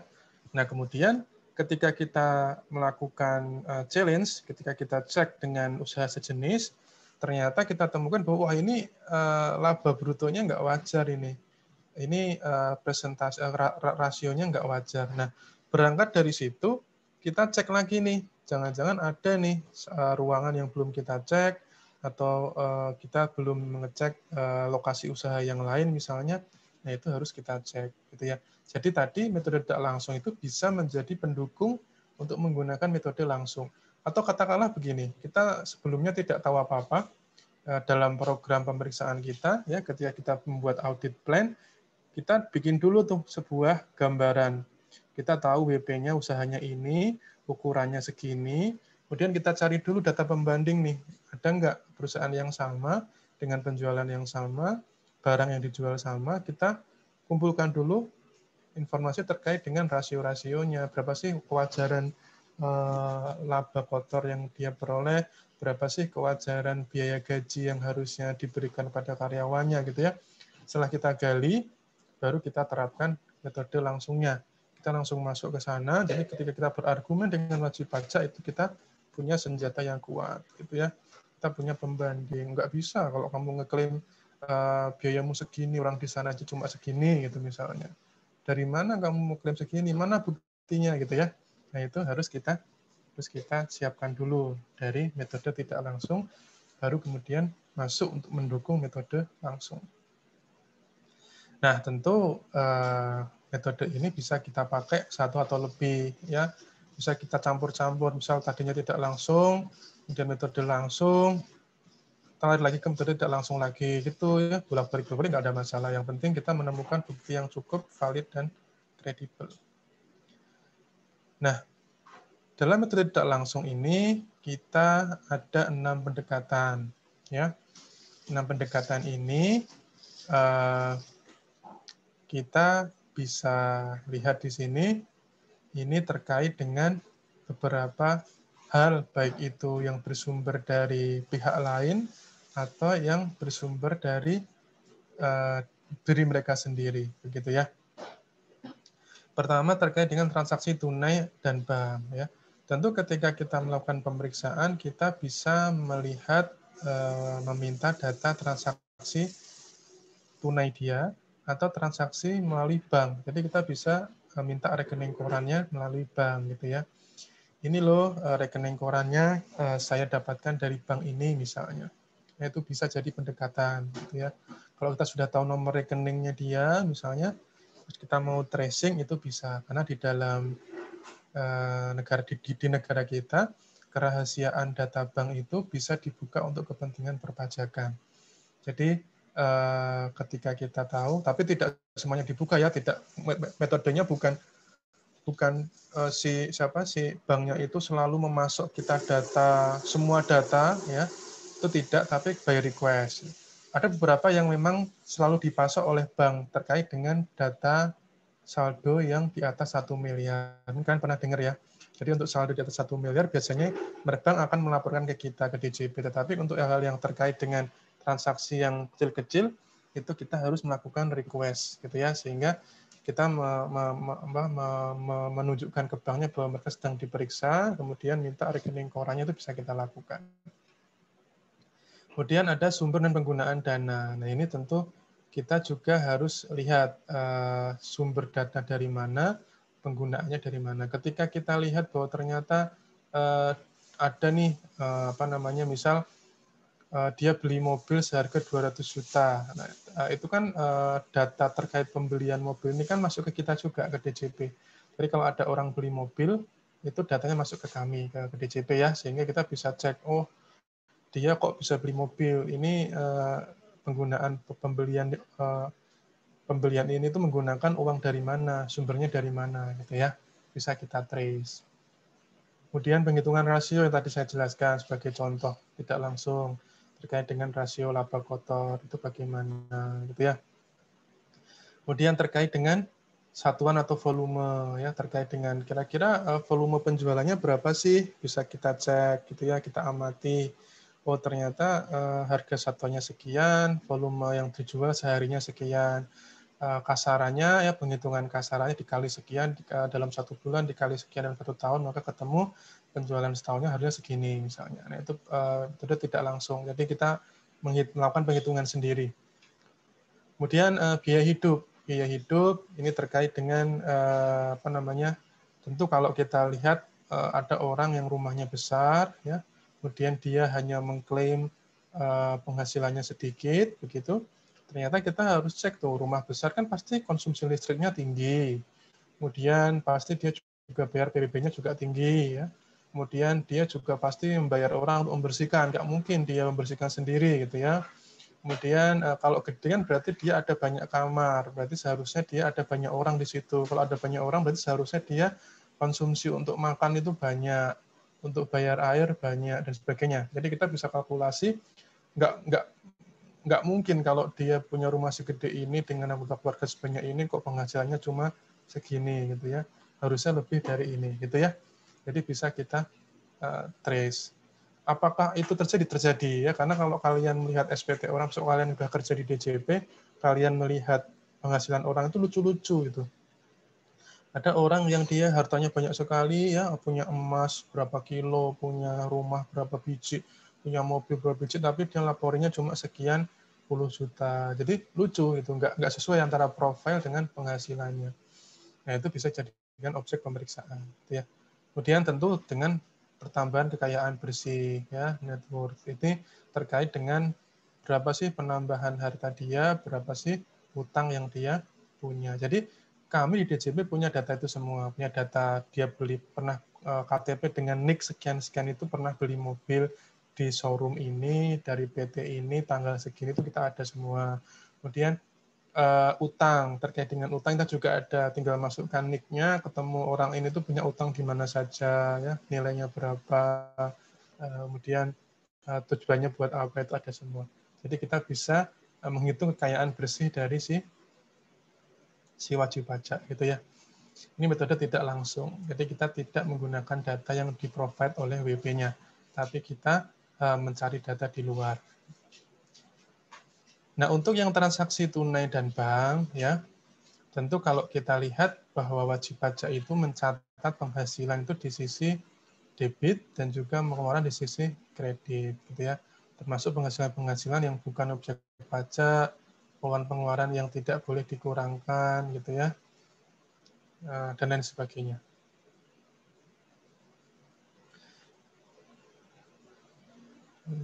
Sorry, ini kan harusnya pengeluaran di sisi debit ya. Kebalik kayaknya ya. Kalau penghasilan kan berarti masuknya ke kredit ya, kalau di bank itu ya. Penjualan di kredit, biaya di debit. Nah, ketika kredit ini melebihi jumlah debit, maka selisihnya merupakan penghasilan bruto ya, karena ada penghasilan bersihnya, penghasilan bruto dari penerimaan dikurangi pengeluaran gitu ya. Ini harus kita pastikan apakah sudah dilaporkan atau belum ya. Kemudian apabila debitnya itu melebihi sisi kredit, maka perlu dicek apakah pengeluaran ini lebih banyak atau tidak. Ini yang bikin slide saya kurang tahu kok dia kayak semacam bingung dengan debit dan kredit. Yang jelas ketika kita menemukan bahwa sisi terkait dengan debit itu melebihi kredit, maka kita harus cek apakah betul bahwa ini adalah pengeluaran-pengeluaran dia gitu ya. Jangan-jangan dia tidak melaporkan ini semua karena dia takut ketika ada pengeluaran segini banyak, duitnya dari mana, penghasilannya mana gitu ya. Jadi dia harus kita harus cek dengan pendekatan debit kredit ini. Kemudian tentu untuk mendapatkan penghasilan kena pajak kita harus perhitungkan penghasilan yang bukan objek gitu ya. Kemudian biaya yang tidak boleh dikurangkan. Nah, tentu kita harus menguji ya. Menguji. Tentu ketika kita mendapatkan satu rekening koran dari bank misalnya, tidak semuanya bisa kita identifikasi ya. Maksudnya ada transaksi sekian kan kadang-kadang cuma berupa kode-kode apa gitu ya. Misal kita transfer ke orang kan di dalam rekening koran itu bentuknya bukan tulisan yang clear, transfer ke segini, jumlahnya dengan nomor rekening segini, namanya ini kan enggak ya. Kadang-kadang ada yang hanya berupa angka-angka, kode-kode unik yang kita tidak paham apa itu. Nah, itu bisa kita konfirmasi ke dia. Ini buat apa gitu ya. Tapi yang jelas kita bisa konfirmasi itu karena kita tahu bahwa ini kita sudah megang data rinciannya ya. Kalau dia pun bohong, kita bisa cek, oh ini jumlahnya segini kok, kamu bilang cuma segitu, ini faktanya sudah keluar segini. Jadi sudah clear, kita sudah pegang senjata itu ya. Nah, kemudian untuk yang pendekatan ini ya tentu kita bisa menghitungnya. Ya. Pertama, mutasi kredit ya penerimaan. Ya, mutasi kredit penerimaan kita tambah ya. Karena kita ingin mencari tahu berapa sih penghasilan ya. Jadi di bagian akhir ini kita akan melihat berapa sih penghasilan yang seharusnya gitu ya. Makanya kalau kita menggunakan pendekatan transaksi ini, maka kita kemudian menggunakan pertama semua penerimaan dulu ya. Mutasi kredit kita jumlahkan semua. Sudah ketemu, kita tambah dengan saldo akhir kasnya. Saldo akhir kasnya berapa? Ya. Kemudian kita tambahkan PPh yang dipungut dipotong pihak lain. Kita tambahkan, kemudian kita tambahkan pengeluaran tunainya. Jadi akhirnya kita menemukan nih dari 4 hal ini adalah nilai dari asumsi semua yang dia punya gitu ya. Semua yang dia punya ataupun semua yang pernah dia punya gitu ya. Termasuk yang sudah dia keluarkan gitu ya. Nah, kemudian kita kurangi dengan saldo awal kas ya untuk mengeluarkan meminimalisir ada sesuatu yang dia dapatkan di periode sebelumnya. Di misal kita teliti 2019, maka saldo awal kas ini kita keluarkan karena ini kita anggap mungkin didapatkannya di 2018 ya. Kemudian penerimaan yang bukan objek penghasilan menurut Undang-Undang PPh, misalnya menurut PPh maupun menurut umum ya, adanya pencairan pinjaman ya, karena pinjaman itu kan utang itu kan bukan objek pajak ya. Kemudian deposito ya, karena deposito kan punya dia sendiri yang dia dapatkan dulu ketika dia deposito kan seperti tabungan ya. Jadi kalau kita dapat tabungan kita sendiri ya itu bukan objek. Maksudnya bukan penghasilan karena itu tidak didapatkan dari usaha tapi adalah akumulasi dari uang yang kita setorkan ke bank gitu ya. Kemudian yang bukan objek pajak menurut PPh ya. Kemudian PPN yang dipungut sendiri ya. Jadi ketika kita kurangi PPN dipungut sendiri ini adalah sebuah kondisi di mana apabila pemeriksa itu meyakini bahwa ada PPN yang dipungut dalam mutasi atau kredit bank. Jadi kadang-kadang wajib pajak itu kan dia memungut sendiri PPN-nya ya. Jadi dia tidak dipungut oleh orang lain. Kalau PPN kan metode kerjanya adalah saya membeli barang, maka saya ketika membayar untuk barang itu, maka saya dipungut PPN oleh dia. Jadi saya dipungut oleh orang lain. Tapi ada juga PPN yang dipungut oleh dia sendiri, gitu ya. Nah, kalau pemeriksa yakin, maka kita bisa kurangkan itu. Kalau tidak yakin, ya tidak usah dikurangkan, masukkan saja di sini. Nah, setelah kita hitung, ternyata ada penghasilan bruto yang seharusnya, gitu ya. Sehingga kita harus cek nih bahwa sebenarnya ada loh penghasilannya segini. Nah, ini adalah pendekatan dengan menggunakan pendekatan transaksi tunai dan bank, gitu ya. Jadi semua transaksi ya masuk ya, kemudian pengeluaran itu juga kita kalkulasi semua, gitu ya. Nah, nanti setelah itu baru kita kurangi dengan poin-poin yang menurut kita itu bukan penghasilan. Gitu. Kenapa kita tidak mencari bersihnya, netnya gitu ya? Kenapa pengeluaran ini kita kurangkan, kok kita tambahkan, bukan kita keluarkan? Ya jelas, karena kita ingin tahu total penghasilannya. Karena ada penghasilan yang juga sudah digunakan untuk belanja, maka kita tetap masukkan belanja itu ke dalam sini, kita tambahkan. Ya.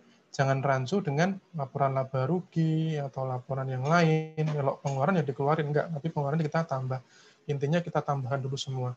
Misal saya melaporkan penghasilannya sebulan 1 juta rupiah, tapi saya setiap bulan sebenarnya mengeluarkan cicilan rumah 2 juta misalnya.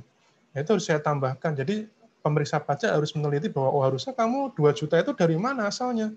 Itu kita tambahkan. Jadi asumsinya saya punya penghasilan 3 juta misalnya. Nah, itu untuk mencari tahu dengan pendekatan tunai atau bank.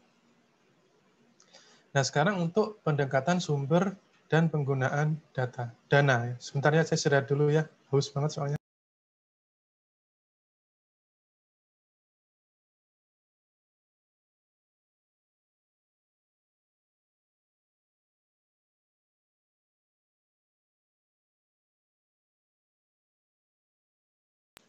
Oke.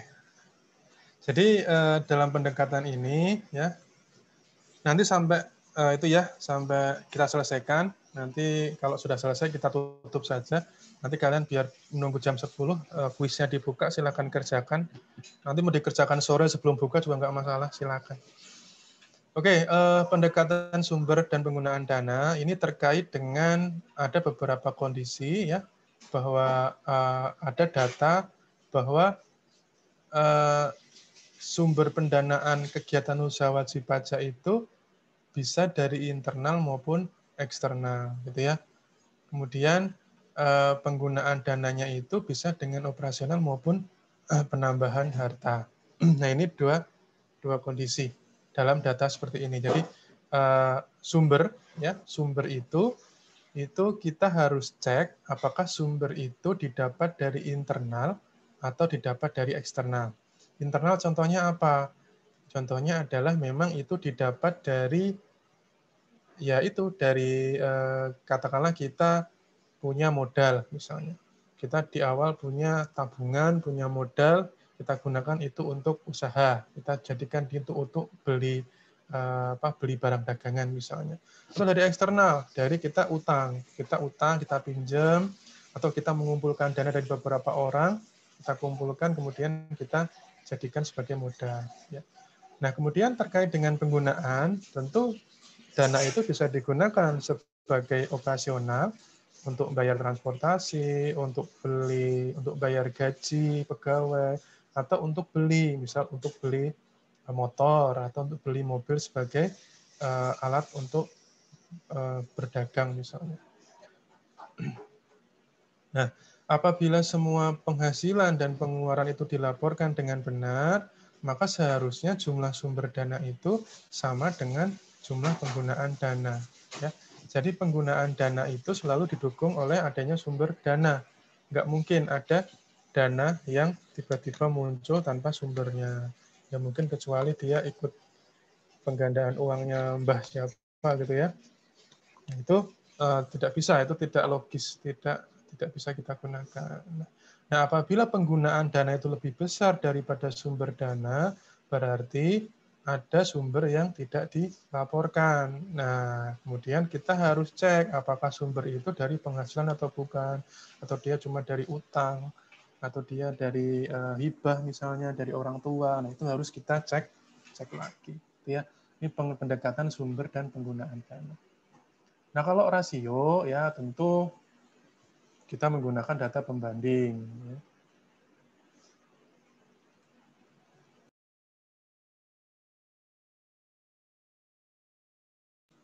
Kita menggunakan data pembanding. Ini kok satu orang kemana ya? Cuma 29 orang. Oke, untuk penghitungan rasio ya ini terdapat data pembanding ya. Jadi bisa dihitung oleh DJP sendiri. Jadi karena DJP punya database wajib pajak, maka DJP punya standar rasio yang bisa dipakai gitu ya. Atau mungkin wajib pajak misalnya kita ingin mencari rasio wajib pajak yang lain yang setipe dengan wajib pajak yang sedang kita periksa, gitu ya, atau pihak yang lain. Nah, kegiatan usahanya dapat dibandingkan dengan rasio tadi ya, seperti rasio untuk menghitung peredaran usaha, HPP, laba bruto, laba bersih, itu bisa kita menggunakan rasio. Nah, caranya adalah dengan mengalihkan basis data dengan presentase atau rasio-rasio pembanding. Nah, ini rasionya. Kelihatan nggak ya? Oke.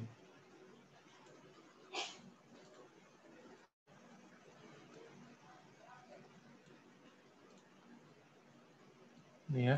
Jadi di sini kita melihat nih, ada formula dasarnya dulu. Ya, formula dasarnya. Jadi formula dasarnya adalah formula yang kita hitung untuk melihat kira-kira apa sih yang mau kita buktikan gitu ya.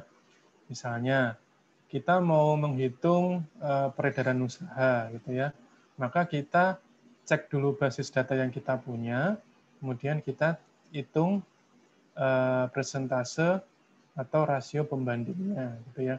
Misal kita punya data apa? Kita mau menghitung HPP misalnya. Kita mau menghitung HPP dari perusahaan supplier pakaian jadi misalnya, maka kemudian kita cek data yang saat ini kita punya adalah data harga belinya dia misalnya. Dia beli barang satu setel pakaian itu harganya sekian gitu ya. Maka kita cek tuh rasio pembandingnya. Berapa sih total pembelian dia gitu ya. Oh, ternyata ketemu dia total pembelian yang dia lakukan sebesar sekian miliar gitu ya. Kalau kita bandingkan dengan rasio pembanding, katakanlah satu perusahaan supplier pakaian itu biasanya dia mengambil laba itu dengan rasio 130% misalnya. Maka dari nilai tadi data pembelian, katakanlah tadi 1 miliar ya, lupa saya. Makanya katakan 1 miliar pembelian tadi ya, maka kita asumsikan ketika semua terjual semua, maka harusnya penjualan dia adalah 1.300.000.000 gitu ya. Jadi kita jadikan pos yang dihitung itu apa. Nah, kemudian untuk yang proyeksi setahun ya tentu ini kita harus punya basis data pada periode tertentu. Misal kita cuma bisa melihat mengamati satu kafe gitu ya. Kafe itu kita amati jumlah pengunjung total sehari sekian dengan harga di menunya itu harganya ini. Kalau misal semua orang pesan satu kopi saja, maka satu hari dia punya sekian omset sekian juta misalnya. Maka kemudian kita kalikan setahun, gitu ya. Seperti itu intinya, formula-formula dasar untuk menghitung rasio. Gitu. Nah, ada berapa formula ya? Ada banyak sebenarnya, tapi yang di sini yang kita pakai ada 6. Ya. Ada 6. Kalau rasio laba kotor atau gross profit margin, ya, itu kita bisa menggunakan laba kotor bagi penjualan bersih. Jadi kita ketemu berapa persen sih rasionya. Oh, kalau orang jualan gorengan itu laba kotornya sekian, dia jual sekian, berapa persentasenya gitu ya. Nah, itu kita jadikan data pembanding. Kalau kita mau memeriksa tukang gorengan yang lain, kita menggunakan rasio itu sebagai metode tidak langsung yang kita pakai gitu ya. Kemudian laba bersih, tentu di sini ada laba bersih, penjualan bersih. Bedanya cuma labanya ya, mau yang kotor apa yang bersih. Itu nama rasionya juga sama. Kemudian turnover ya, turnover perputaran persediaan ya. Jadi ketika HPP ini ya biasanya dia menjadi HPP itu dengan tingkat berapa sih? Persediaan awal, persediaan akhir ditambahkan, kemudian dibagi 2, ya, kemudian kita ketemu adanya inventory turnover, perputaran persediaan rata-rata. Jadi sebenarnya secara rata-rata persediaan itu terjualnya berapa dengan rasio berapa sih gitu ya. Nah, itu bisa kita hitung rasionya. Kemudian penjualan bersih, rata-rata piutangnya ini sama ya, rata-rata piutang. Jadi sebenarnya selama ini kalau dia itu dia itu punya piutang ke orang lain, sebagai dampak dari adanya penjualan, jadi ada orang utang ke dia itu, sebenarnya turnover-nya seberapa lama sih gitu ya. Nah, itu bisa kita hitung. Ya, apakah piutang-piutang itu seharusnya sudah jadi penjualan atau belum sih gitu ya. Kok ada orang yang terus mengakui piutang, penjualannya nggak pernah dilaporin gitu ya, itu bisa kita hitung. Kemudian ada return on asset, ada return on equity. Ini ROA dan ROE, karena sudah sering melihat rasio ini. Ya.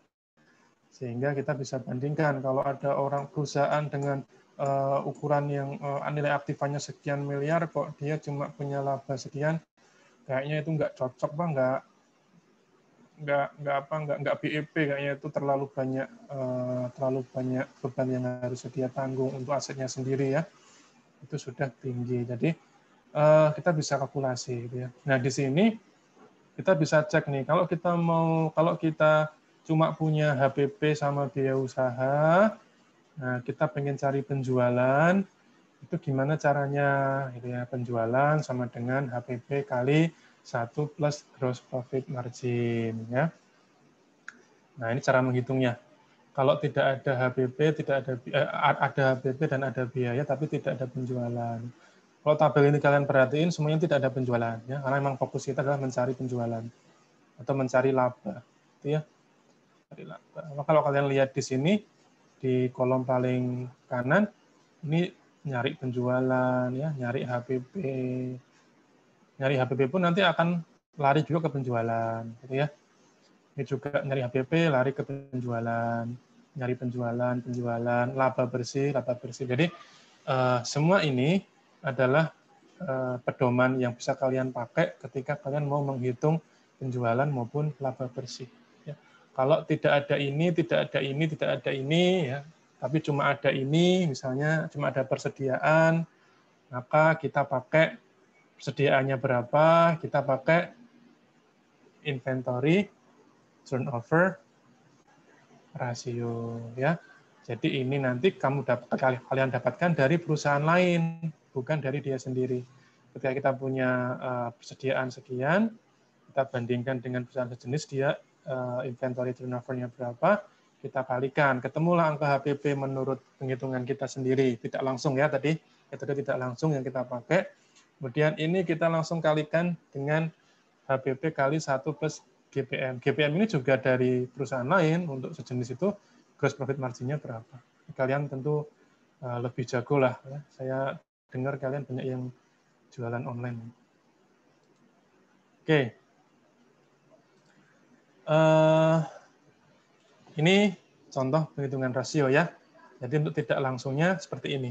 Ini tidak langsung dari dokumen WP, tapi kita cuma tahu sedikit data terkait biaya, terkait persediaan, kita bisa hitung berdasarkan rasio yang kita dapatkan dari perusahaan yang lain.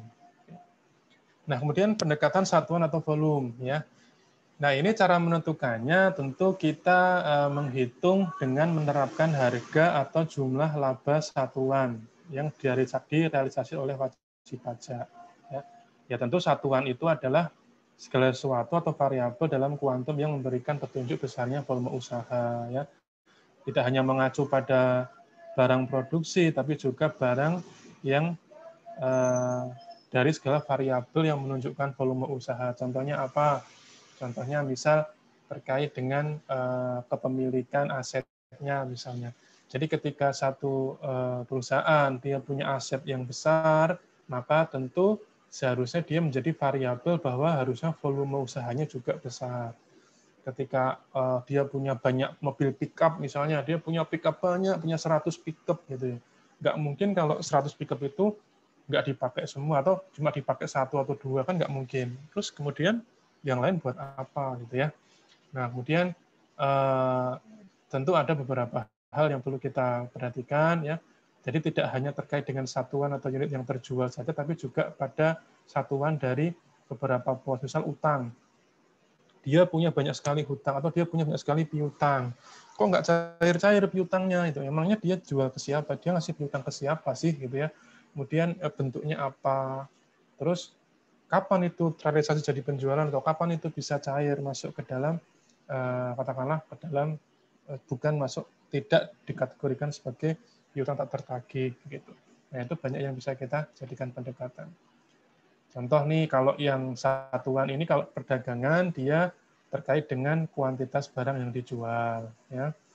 Itu bisa kita hitung kasarnya. Kemudian kalau pabrikasi, ya produksi pabrik, tentu ada barang jadi, kemudian bahan baku, bahan pembantu, upah satuan, rendemen ini adalah sisa dari bahan yang bisa dimanfaatkan kembali ya.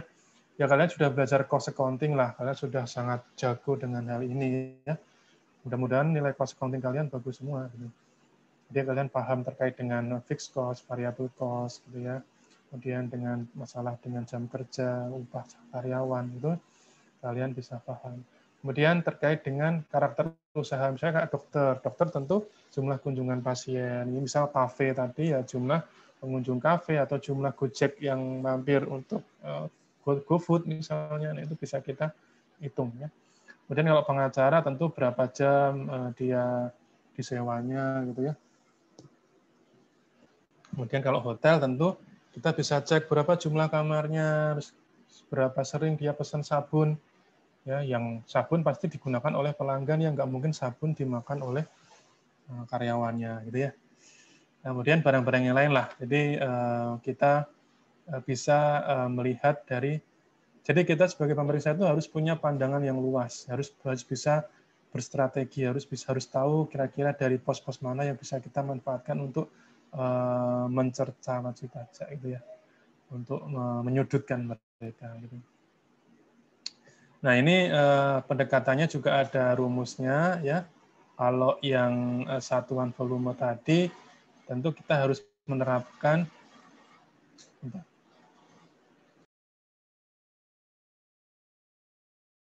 Oke. Ada pickup sampah lewat. Jadi di sini dalam menghitung kembali ini tentu kita bisa dengan menerapkan harga atau jumlah laba terhadap jumlah satuan dan volume usaha yang direalisasi. Jadi kita boleh, meskipun pendekatannya dibilang tidak langsung, tetapi kita tetap memanfaatkan data yang kita dapat dari wajib pajak. Jadi, tapi data itu hanya berupa data jumlah penjualan, artinya jumlah satuan penjualan, gitu ya, berapa meter kain yang dia jual atau berapa jumlah makanan yang dia berapa jumlah nasi box yang dia dia buat untuk memasok permintaan misalnya. Nah, ini tentu bisa kita pakai rumusnya. Kalau cuma terkait dengan peredaran usahanya berapa, kita bisa cari volume usahanya dikali dengan harga jual ya. Gampang ya, berapa barang yang dia sudah jual. Misalnya kalau di Tokopedia gitu ya, kita bisa cek dari satu akun. Misal dia jualan flash disk, ada tuh berapa terjualnya gitu ya, bisa kita lihat dengan kasat mata, oh dia sudah menjual flash disk ini sebesar sekian ratus flash disk. Nah, tinggal kita kalikan aja berapa yang terjual dengan berapa harganya. Kemudian proyeksi volume. Jadi kalau dia seharinya ternyata bisa menjual 3 buah flash disk, maka kasarannya setahun bisa jual berapa gitu ya. Kemudian berapa inputnya atau berapa prosesnya, kemudian kita bisa cek berapa sih volumenya gitu ya. Misal volume inputnya dia dalam 1 bulan dia meng-hire 2 orang arsitek misalnya, atau dalam 1 buah proyek dalam 1 tahun dia meng-hire beberapa arsitek gitu ya. Ya berarti kalau dia bilang arsitek, berarti sebenarnya itu adalah cara dia untuk memproduksi atau memproses bangunan. Sebagai satu perusahaan konstruksi, mungkin dia sedang ada proyek sekian. Nah, kita bisa cek kira-kira dari, biasanya kalau orang perusahaan meng-hire arsitek sekian banyak itu biasanya untuk memproduksi berapa. Itu ada presentase untuk menghasilkan output-nya. Gitu ya. Nah, itu adalah terkait dengan pendekatan satuan atau volume. Nah, ini yang menarik nih. Ini pendekatan biaya hidup.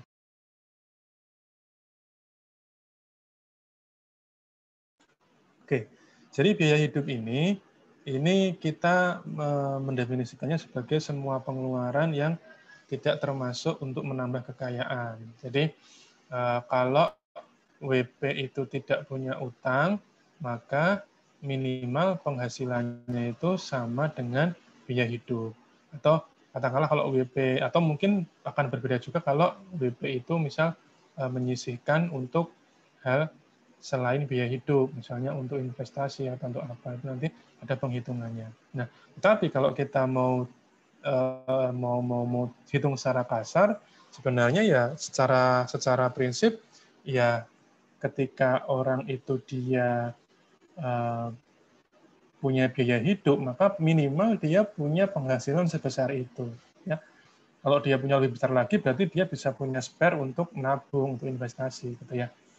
Nah, ketika penghasilan sama dengan biaya, tentu itu namanya BEP ya, break even point ya, titik impas. Sehingga dia ketika penghasilan sama dengan biaya, maka dia tidak punya tabungan, tidak punya investasi, semuanya pas. Dia juga tidak bisa menambah harta. Kemudian dengan menggunakan pendekatan ini, maka kita juga bisa melihat jumlah tanggungannya, ya, kemudian gaya hidupnya, ya, kemudian tempat tinggalnya seperti apa. Nah, ini bisa kita jadikan gambaran. Tadi seperti yang saya jelaskan di awal terkait dengan punya rumah gede, punya anak banyak, kok penghasilannya cuma segini. Ya. Lalu untuk biaya sekolah anak, untuk biaya lain gimana? Nah, itu bisa kita jadikan cara menghitung penghasilan dengan pendekatan biaya. Nah, ini pengeluaran itu apa aja sih? Ya, ini tidak semua orang punya budget untuk ini ya, tetapi biasanya sih seperti ini. Ada untuk konsumsi rumah tangga, jelas ya, transport ya, untuk beli bensin, untuk pendidikan ya, untuk misal orang tua kalian, untuk menyekolahin kalian, kesehatan, untuk bayar BPJS misalnya, rekreasi, untuk lifestyle ya, suka ngopi ke Starbucks ya, atau suka jalan-jalan, traveling ya, difoto, masukin Instagram gitu ya. Kemudian sumbangan olahraga, pemeliharaan harta. Nah, ini juga penting nih ya. Punya rumah, punya mobil, punya sepeda motor, punya sepeda pun itu ada pemeliharaannya ya. Servis itu harus kita pertimbangkan. Pajak, retribusi dan lain-lain ya. Nah, ini pertambahan kekayaan bersih atau net worth. Jadi di sini menghitungnya adalah dengan melihat kekayaan bersih pada awal dan akhir tahun. Jadi selisih kekayaan bersih ini adalah selisih antara harta dan utang. Jadi kalau dia punya harta, dia punya utang, maka itu adalah kemungkinan penambahan penghasilan. Jadi saya tadi di awal jelaskan ya, kalau kalian ngeklaim ada harta rumah, tolong jangan lupa klaim adanya utang KPR misalnya, karena dengan begitu maka net tidak ada penambahan penghasilan. Artinya tidak ada potensi penghasilan yang belum dilaporkan, karena itu cocok ya bahwa rumah kalian dibeli dari utang, bukan dari penghasilan yang lain ya. Nah, jadi ketika ada penambahan kekayaan bersih ini sebenarnya dia juga bisa jadi didapat dari penambahan penghasilan, karena orang beli sepeda motor atau orang beli mobil bisa dengan cara cash misalnya, maka dia itu harusnya ada sumbernya ya, ada sumber penghasilan. Nah, formulanya seperti ini, kekayaan akhir tahun ya dikurangi kekayaan awal tahun. Jadi kita punya kekayaan net nih, kenaikan atau penurunan ya. Di awal tahun berapa, di akhir tahun berapa, kita ketemu kenaikan atau pengurangan netnya. Kemudian dikurangi biaya hidup ya, biaya hidup.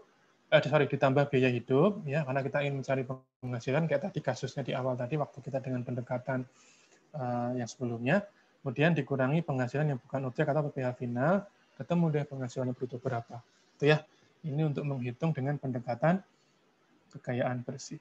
Tetap melibatkan biaya hidup juga sebenarnya, karena pendekatan ini sebenarnya hanya sebagai triggernya menggunakan net worth, menggunakan kekayaan bersih.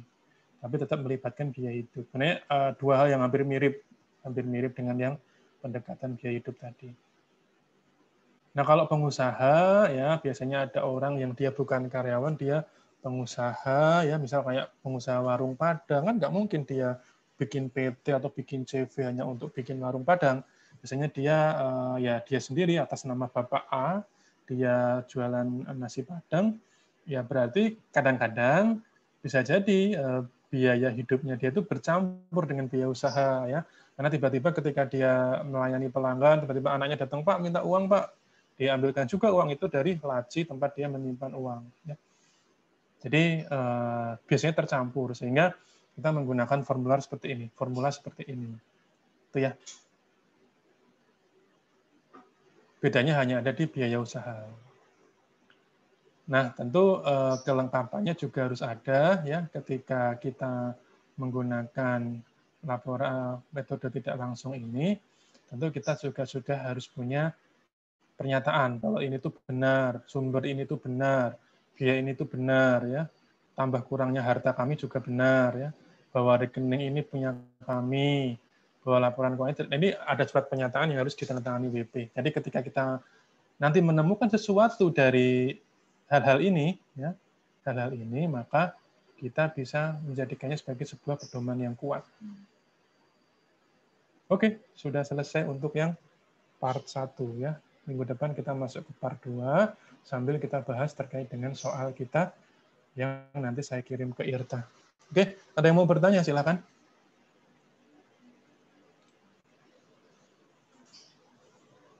Ada? Izin bertanya, Pak. Silakan. Untuk soalnya itu apakah mencakup bagian 1 ini atau termasuk bagian 2 untuk minggu depan, Pak? Untuk Bagian 1 aja sih. Bagian ini saja. Baik, terima kasih, Pak. Ya, sama-sama. Oke. Nilai kalian yang kedua kemarin bagus juga ya. Soalnya yang kelas lain nilainya hancur-hancur. Kalian diskusi ya? Nggak apa-apa sih diskusi. Yang penting kalian paham. Tidak, Pak. Waduh. Oh, tidak. Baguslah. Tapi kemarin ada yang opsinya sama, Pak. Kenapa? Ada yang opsinya sama kemarin. Oh iya. Mungkin ada error kali. Iya, Pak. Ada yang mau tanya? Silakan. Kalau nggak ada, kita tutup saja. Ada? Oke, nanti kalian kerjakan ya. Irta, nanti aku kirim filenya ke kamu ya, Ta? Iya, Pak. Oke. Baik, teman-teman, karena sudah tidak ada pertanyaan lagi ya, kita tutup saja ya. Ini masih ada waktu setengah jam, tapi saya alokasikan buat kalian nanti baca-baca soalnya deh. Sambil nanti mungkin kalau udah bisa kerjakan, sangat dikerjakan. Sekian ya, terima kasih atas kehadirannya. Mohon maaf kita geser ke hari Sabtu, mudah-mudahan kalian ikhlas. Ya, kemudian mohon maaf bila ada kesalahan ya. Saya ucapkan selamat menunaikan ibadah puasa bagi yang menunaikannya, melaksanakannya. Mudah-mudahan amal kita diterima oleh Tuhan Yang Maha Kuasa. Kemudian goals-nya nanti di akhir Ramadan mudah-mudahan kita mendapatkan ampunan ya, maghfirah dari Allah Subhanahu wa taala. Baik, demikian. Terima kasih sekali lagi. Selamat siang. Assalamualaikum warahmatullahi wabarakatuh. Waalaikumsalam warahmatullahi wabarakatuh. Waalaikumsalam. Terima kasih, Pak.